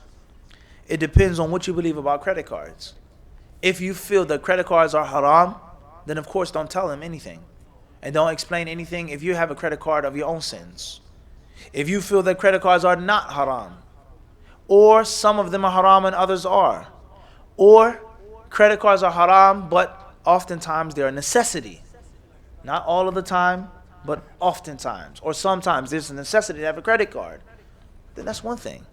So if you believe that the credit card is halal, or that it's okay sometimes, and someone asks you because they want to get a credit card because of necessity, then tell them, this is the best card, it's the lowest this, you don't have to deal with this fee, so on and so forth. That's one thing. But if you know or you feel that it's haram, then of course say, I can't help you, akhi. Credit cards are haram, jazakallah khairan. Allah's earth is spacious. You can get it from another way, you don't need it, so on and so forth. That's the best thing to do. So it depends on what you believe and what's in your heart. Obviously, the discussion of credit cards is a very long discussion and a very serious and dangerous discussion. All right? But we don't want to get into that right now. Assalamu alaikum. Can you elaborate the hadith about belief returning to Medina like a snake runs to its hole when threatened? Jazakallahu khairan. Wa alaikum assalam wa rahmatullahi wa barakatuh. May Allah bless you. There are many authentic hadiths about the virtues of Medina. The virtues of Medina. About dying in Medina. About being patient upon the hardships. Man sabara ala shiddatiha wa la'wa'iha. And how the Prophet will intercede for you on Yawm al-Qiyamah about being in Medina. And the Dajjal not entering Medina. And kicking out the Fusaq and the Munafiqun out of Medina. Except many, many authentic hadith about Medina. And from that is this hadith. And that Medina, as is mentioned in other narrations, from the last cities to be destroyed and done away with. And Medina, bi'idhnillahi ta'ala, will be from those cities which the people as a whole and in general will remain steadfast much more than other countries and other cities and other locations and regions. So that's what's meant by this hadith, and that's what included in this hadith. And the concept of people making hijrah, and the concept of people making hajj and umrah and visiting Medina and studying Medina and going back to Medina as the center, as the heart, as it once was. Mahbitul Wahi. It was where the revelation was sent down, where the revelation came down. And Allah subhanahu wa ta'ala surely knows best. Fadl akhi.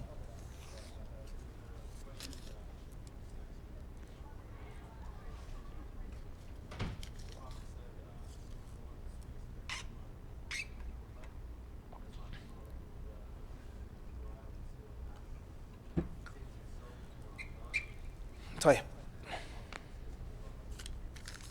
طيب. Questions regarding speaking during the khutbah. إذا قلت لصاحبك أنصت, when you tell your friend to be quiet or to listen, فقد لغوت, etc. When you speak, does it nullify your khutbah? If you say sallallahu alayhi wa sallam or ameen. The ulama of Islam, they have two main views regarding this. Some of them say that you should say ameen, whether you say it to yourself or whether you say it out loud, and there's nothing wrong with that. And that's because that's the general etiquette of dua. And others, they say no. The Prophet ﷺ's words warning us to speak during the khutbah take precedence here, and it should not be done. And some of them even say sallallahu alayhi wa sallam, you shouldn't say anything. طيب. Others, they say that when the imam speaks to you, it's permissible to speak back to him. And if the imam is making a general dua for all of the Muslims, there's nothing wrong with you saying ameen. And he's mentioning the Prophet's name, sallallahu alayhi wa sallam, ثُمَّ عَلَمُوا أَنَّ اللَّهَ قَدْ أَمَرَكُمْ بِأَمْرٍ, that Allah has commanded you to do something, and he started off with it himself. إِنَّ اللَّهَ وَمَلَائِكَتَهُ يُصَلُّونَ عَلَى النَّبِيِّ, etc. So bid'nai ta'ala, hopefully, la haraj, is nothing wrong with that. Hopefully there's nothing wrong with that, inshallah. Saying ameen and saying sallallahu alayhi wa sallam, and Allah knows best. Assalamu alaikum. If a sister you knew who works in a store and offers you a discount or gives you a free meal, is that considered stealing? Wa alaikum assalam wa rahmatullahi wa barakatuh. It depends on the store, and it depends on the sister. It's well known that there are many places and establishments in which the bosses and the owners, they don't mind these types of things. Oftentimes the boss may get upset and angry if you say, can I take a soda? Can I have a thing of fries? Or can I try this on, or can I wear this and then put it back? They'll get upset at you, like, what are you wasting my time? Don't ask me these stupid, silly questions. You work there, I trust you, we're making money. Come on, man. That's petty. Everyone understand this? Or you're in a restaurant and the server, whether it's a man or a woman, he says, let's say for example you're in a sushi restaurant. Perfect example, huh? Shaykh Hassan. Akramakallah. May Allah give you food of Jannah. Ameen. Tayyib. And give you of the tayyibat of this life as man. وَمِن ذَلِكَ sushi. بِإِذْنِ اللَّهِ. لَحْمًا طَرِيًّا, Allah says. From the sea, you get what? لَحْمًا طَرِيًّا. Allah says, delicate flesh. What could be more delicate than fresh sushi, yakhi?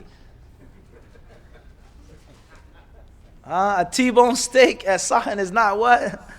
لَحْمًا طَرِيًّا. Barakallahu feek. Tayyib. So you go to a sushi restaurant, right? And you finish your meal, and they say, do you want more tea? And then they say, would you like dessert?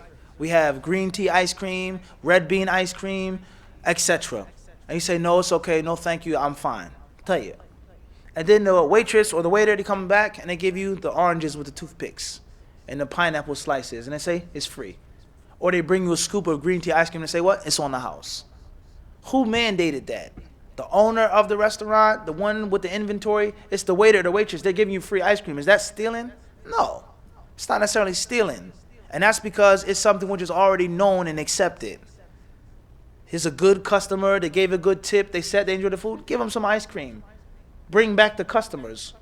And if it is stealing, or if it isn't impermissible, or it's not mandated, what would the job of the waiter be if he called the boss, went to the boss' house, hey, last night I gave these guys from Masjid 3 scoops of green tea ice cream. May lose his job. It's like, what's wrong with you? The boss, the owner of the restaurant, he may not trust them because of this act of stupidity. You come to my house, you call me, I'm busy, and you say they gave 3 scoops of ice cream for free to customers that spend $100 at my restaurant. Something is clearly wrong with you. So the speech of the ulama and the fuqaha is never removed from the culture. The culture. And when we have a concept of أن النبي صلى الله عن بيع الغرر ونهى عن الجهالة, that the Prophet, he forbade risky transactions which are unknown. That doesn't apply to everything.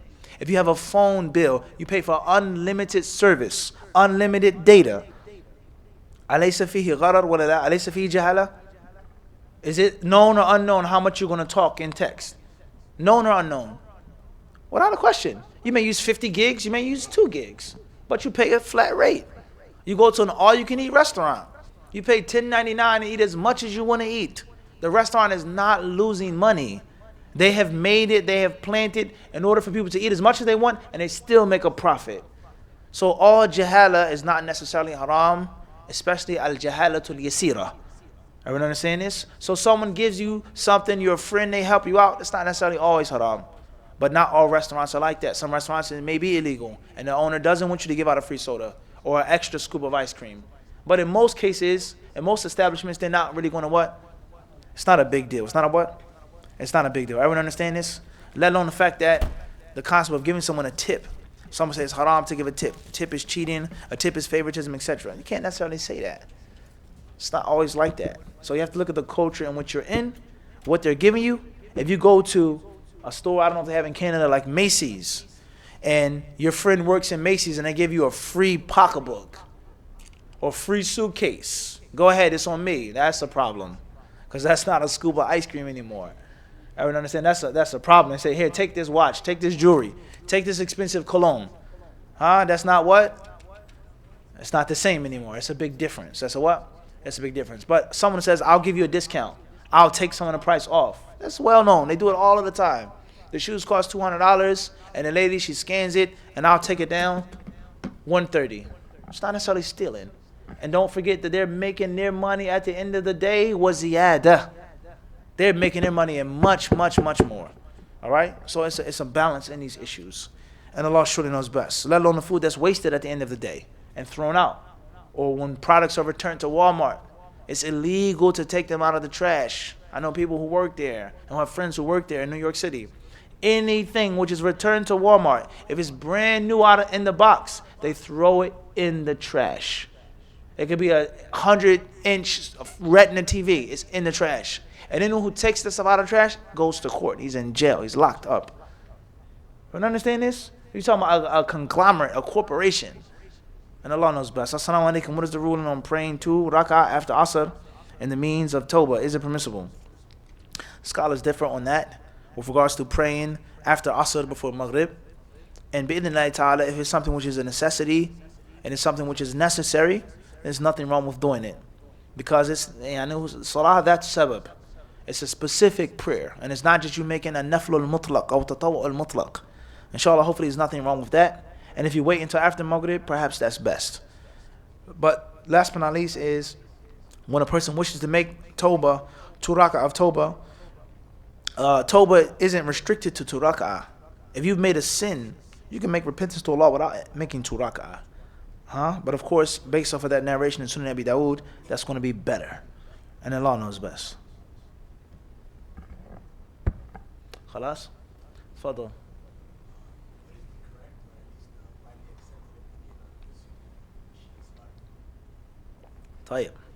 Question on consuming machine slaughtered food. Widely accepted opinion or the correct opinion. It depends on the animal. And it depends on the machine. A large animal is not like a small animal.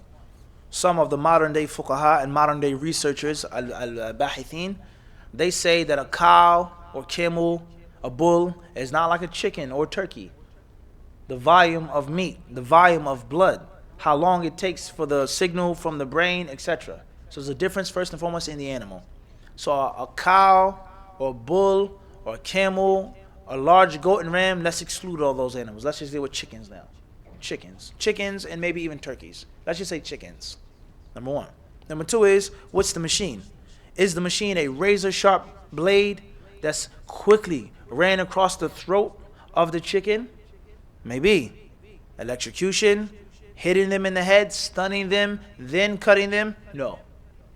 Number 3, who is the person that's operating the machine? A Muslim versus a Buddhist or Hindu or some other type of sect of kufr. Clear? Number 4, is Bismillah being said when the man cuts on the machine, or is it not being said? He says Bismillah, Allahu Akbar, go.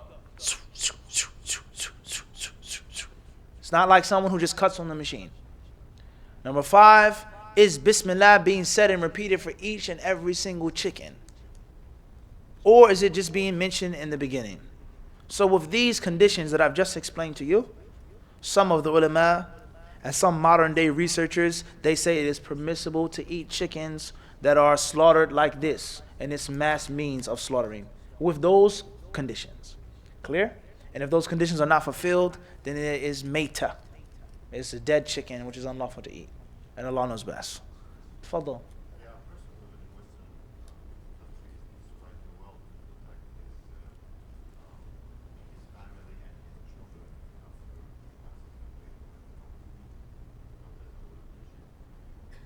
Tayyib. Questions regarding one who lives in a Western country. He needs to write a will to protect his wealth, to protect his children, his family. How does Islam view it, etc.? There lies no doubt that a will is from the deen. That Islam is a way of life and a way of death. It's a complete system. So of course, if someone has material possessions and property, he dies, those material possessions and that property has to go somewhere. So for sure, Islam has given us clear instruction regarding that. So in Al-Islam, there is a will, without a doubt.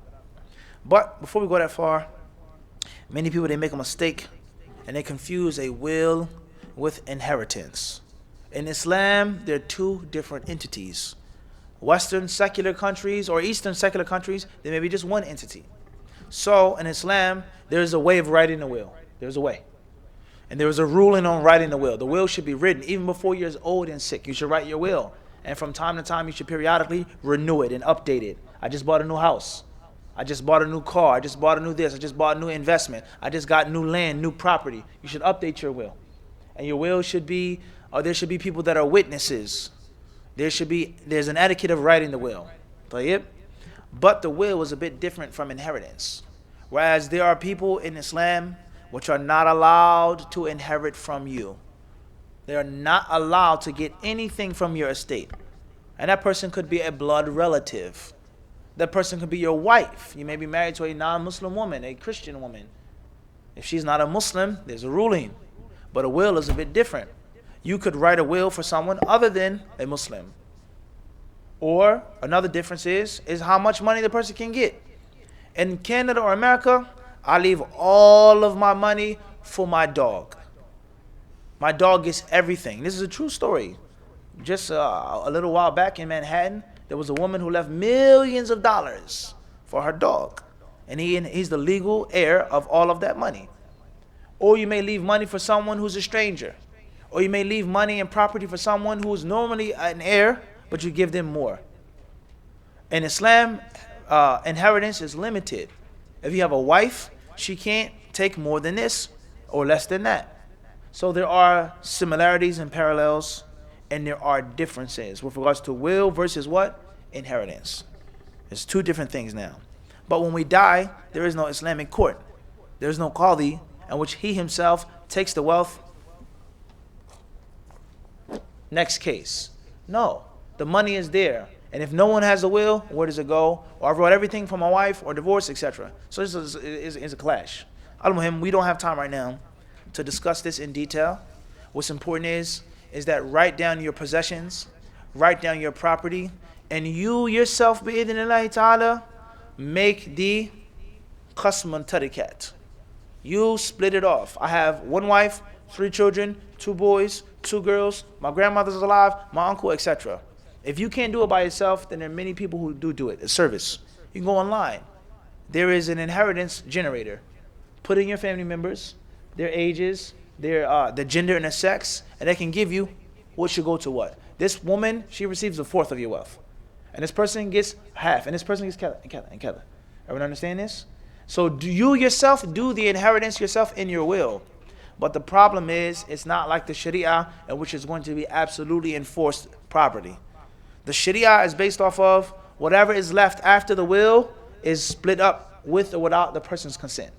Everyone understand this? It's done. It's given to who deserves it, as long as they can prove the relationship to you. Everyone understand this or not? So if you don't have the qadi and the Sharia, you do it yourself. Write your will, and it's permissible to give someone money who is not a warith, an heir, as long as it isn't more than 1/3 of your wealth. So let's say, for example, you have $90,000. That's not counting, including your houses, your cars. $90,000 Canadian, 90,000, right? You can put in a will someone who is not related to you, and someone who's not an heir to you, and some may even say someone who isn't a Muslim. Al-Muhim, they're not a warith. They're not an heir. As mentioned in Surah An-Nisa, Allah talks about the heirs, people who inherit. But you can't give them more than 30,000. It can't be more than a third. You can't give them 50,000. The other 60,000 must go to the preparation of your body. It must go to your debts, so on and so forth. And the people who are normally standard waratha, heirs, that deserve your wealth. Clear on that? So inshallah ta'ala, there are many sites and also many videos that discuss on a proper way of writing al-wasiyyatul islamiyya. What you want done to your body, how you want your body washed, who to wash your body, etc. Bidnillahi ta'ala. And Allah knows best. Next question says, Assalamu alaikum. Should a person still attend a secular post-secondary such as law and med school at the risk of entering into riba due to the high cost, i.e. 33,000 for 1 year of law school? You should go to law school and med school if you feel like that's good for you. And if you feel like you have the ability, the talent, the skill, and the desire to do it. And that if you can help the Muslims and support Islam and take care of your family. And if you have the means to afford it. As far as you don't have the means, you have to go into serious debt, let alone riba, just debt. And it's something that we have to be careful, guys. Many people, they only look at riba. And they only think that riba is the only problem. Like we mentioned last night. There are many things that take place in a bank which are haram besides riba. We said this last night, right? قُلْنَا هَذَا. And the same applies to getting a debt. Is it good? Is it Islamic? Is it recommended for you to go into debt unnecessarily? Do you need this degree? Are you going to be a doctor? Do you need to? You have to ask yourself this serious question. Your parents or the parents with the children, I want my son to be a doctor and a lawyer, but it does not mean that the son wants to be a doctor or a lawyer. He may hate it. He may not be good. He may not be smart enough. Let's be honest. He may not be suited for that task. What's the point of you going to $100,000 debt? All of that debt that you have to pay off with interest. Is that even smart? If it was without interest, is it even what? Is it advisable? Everyone understand this? So there are many professions and many jobs and many things that you can do. You can make good money and you can live and be comfortable and have a family without being a doctor or a lawyer. So we have to be mindful of this. Do we need doctors as Muslims? Of course we do. We need lawyers. If I get into trouble, I'm going to call a lawyer. Without a doubt. I'm going to pay a lawyer my money who knows the law. I'm not going to call a scholar of fiqh. I'm not going to call a person who studies medicine. I'm going to call a lawyer. So lawyers are a necessity. But does that mean that everyone has the ability to be a lawyer? And if we need lawyers and doctors, we also need many other professions. A doctor and a lawyer, or a doctor specifically, is nothing without a truck driver. Without that person who has that CDL license, there are no medical supplies. Do we know the power and the importance of trucks? When you drive at nighttime and the road is full of those big, long 18-wheelers. Trucks run the dunya.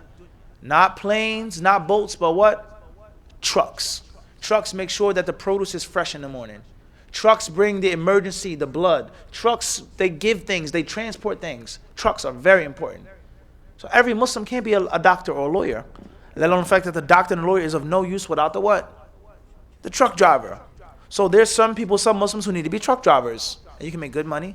And it's a halal job and kada and kada and kada. But if we're stuck on status quo, lawyer, doctor, engineer, then obviously we're going to fall into this problem of interest, of debt, of riba. My son started the school, he dropped out. My daughter went to school, she couldn't make it, etc. Why do we have this stigma that you have to have this one single job? Wallahi, if my son was a plumber, and he was happy, and he took care of a family, and he raised the family, and the bills were paid, and the rent was paid, or his house was bought, I would be happy, alhamdulillah. That's better than someone who's a doctor or a lawyer, and who's living on debt and living on riba. And 20 years go by, and they're still paying off those debts. So we have to be mindful, guys, that you get something, but it comes with a very high price. Some people can do that. They have the money, alhamdulillah. Others don't. Others shouldn't. So we have to be mindful of our means. And Allah knows best. Question says, Nando's halal locations stun their chickens before slaughter. Is this considered halal? The animal should not be stunned before it's slaughtered. It should not be stunned. If it is stunned, then there's some who say it's nothing wrong with it as long as it is not dead. It is alive. The chicken is alive. But one way or one process stuns it. Maybe, mumkin. But that's not the proper way. The animal's soul and life should be taken quickly and swiftly without stunning the animal. But some say that it's permissible with the condition is that the animal is not dead and that there's actual life in it when it is slaughtered. That's for Nando's or any other restaurant. Allah knows best. Salam, are wedding rings haram? I wouldn't necessarily say they're haram.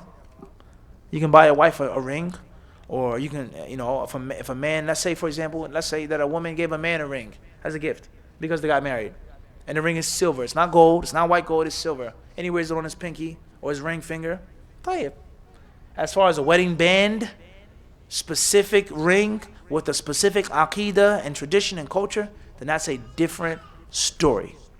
But for argument's sake, if a man bought his wife a wedding ring with the band, with the diamond, etc., we can't necessarily say it's haram. Everything that started off as a pagan tradition doesn't mean that it remains a pagan tradition.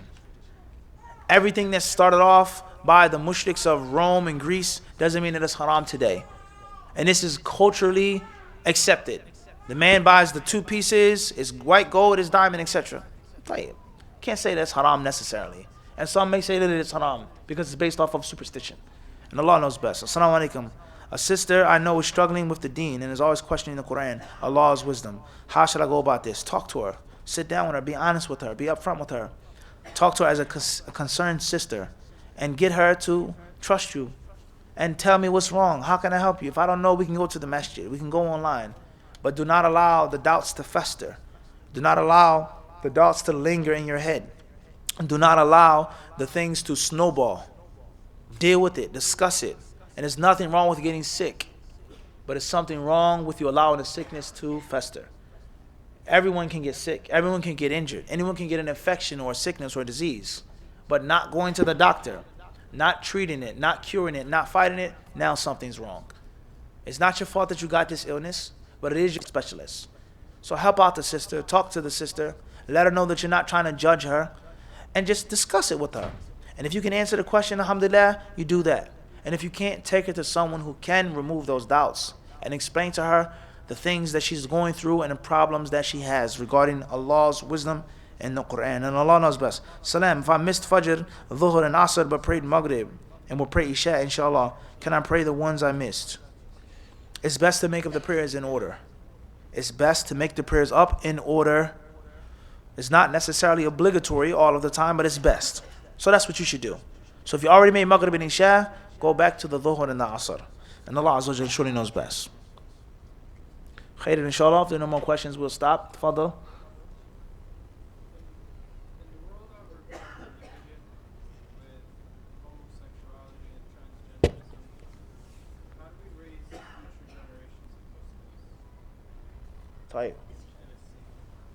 Question is regarding raising future generations in a state of transgender culture and homosexual culture and propaganda, etc. The answer generally is the ways of raising children in any environment. Tarbiyah. The proper tarbiyah of Islam. And first and foremost, the proper tarbiyah is before the child is born. Before you get married, there's tarbiyah. The woman that you marry. The man that you marry. His background, his life. That's the first step of tarbiyah. Tarbiyah doesn't start when the baby is born, when the aqiqah, Mahdi. The tarbiyah starts if the woman that you pick and the husband, the man that you pick as a woman. Number two, when you get married, make sure that you feed your wife with the halal food, lawful wealth, physical and metaphysical. Halal chicken and money that's free from riba and other haram acts. Drugs, stealing people's wealth, ripping off third world countries, whatever is haram. Make sure that your wife is nourished with the halal and the tayyib from day one before she even conceives your child. And make sure that you don't abuse your wife and disrespect your wife and then you don't fight with your wife. Because all of those things have a direct and an indirect effect on the child that's going to be in her body. And the child that's going to have her blood and her DNA. Sicknesses and illnesses can be passed down through trauma. It's been proven. Things can be passed down through trauma from the mother to the child. That's a very long discussion. Many brothers, they abuse their wives. They fight.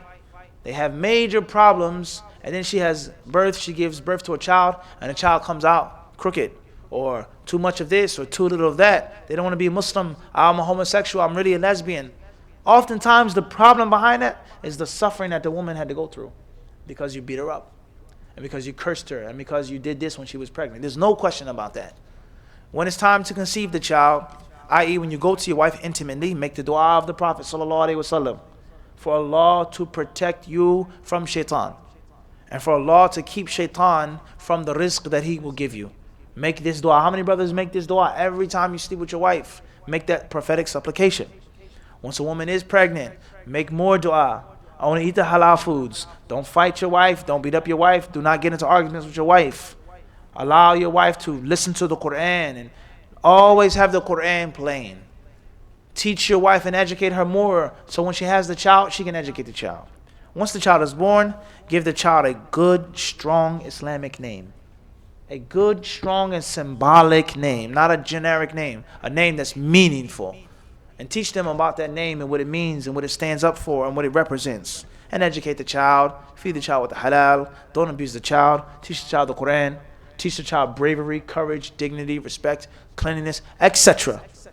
The child's education, the child's physical development, etc. The general rules of tarbiyah. And that's because the tarbiyah of Islam is meant to protect the child from any vice and anything which is harmful. Whether it is not being a Muslim, waliyadhu billah, being a homosexual, being a drunkard, being a sinner, being a disobedient child, anything which is a vice, radila. Islam's tarbiyah is meant to protect the child from that. Clear on that? So that's the general way. As far as the specific way, then you have to educate the child and you have to raise awareness of the child. Me personally, when I'm with my children and we go out to eat or we go to the toy store or whatever we're doing, wherever we are, I teach my children. I say, you see that right there? What that represents? That means something. And I say to my oldest daughter and sometimes my youngest daughter, I say, you see this person here? This person is not natural. This is a man who's dressing up like a woman. That's not okay. It's not funny if you see it in a cartoon. If you see it in a movie, don't laugh. It's not funny. It's not a joke. And you educate them what a rainbow stands for. You tell them how this person, I'm only being realistic. You may be in a restaurant and your daughter says, Abby, what's wrong with this guy over there? Or what's wrong with this lady? Why does this lady look? I said, honey, that's not a lady. That's not a woman. That is a man, clearly. And you give them the concept of disgust. I'm not talking about someone and look. I'm talking about that. You have to teach them that it's like, oh, yuck. Astaghfirullah. I say, yes, honey. It is yucky. It is nasty for a man to want to be like a woman or a woman to be like a man. You teach them that from a young age. And you raise their awareness from a young age. Is that there are people who are homosexuals. There are people who are transgender. You don't have to curse them and harm them. Lakum dinukum waliyadin. You have your way, I have mine. But your identity as a Muslim has to be distinguished. And it's not okay. And it's not acceptable. And it is unnatural. And there's no scientist or psychologist or psychiatric person that can debate with me and tell me that it's natural for a man to want to be a woman. Or for a woman to want to sleep with another. It's not natural. Allah did not make people like that. The human body clearly proves that that's unnatural. How can you say that that's natural? So you have to teach your children this. You have to educate them. And most importantly, you have to make Islam fun for them. And you have to make the Masjid fun for them. You have to give them an opportunity to have fun and to enjoy themselves in the permissible way, in which there's no need for them to go to the haram way. And you have to, most importantly, teach them about friends. Your friends are pious, righteous Muslims, no one else. Wicked Muslims, ignorant Muslims are not your friends. Let alone non-Muslims, let alone homosexuals, let alone people that have major issues and problems. They are not your friends. They may be your classmates, yes. You may work with them. There may be someone in the airport or a restaurant. Hello, how you doing? Thank you very much. General politeness, being cordial. Islam does not prevent that. But that person is not my friend. My friend in my phone, my contacts, brothers, Muslim names, Mahdi, Samad, Hishan, Fulan, Hassan. Those are my friends. There's no John and Paul and Mike and Peter in my personal contact list. So you have to teach your children this. You have to educate them and you have to raise their awareness. You have to raise their awareness and teach them that this hayat dunya is a trial. And everything is not made for you in this hayat dunya. وَالَّذِينَ تَقَوْا فَوْقَهُمْ يَوْمَ الْقِيَامَةِ. Allah says that the hereafter is for the believers. This worldly life is not absolutely for us. We have things in it, yes. We enjoy things in it, yes. We have fun in it, yes. But it's not our final destination. So that's what I would do if it was my children, and that's what I would say. And Allah knows best. Can you go to a restaurant that sells alcohol? It depends on where the alcohol is being sold.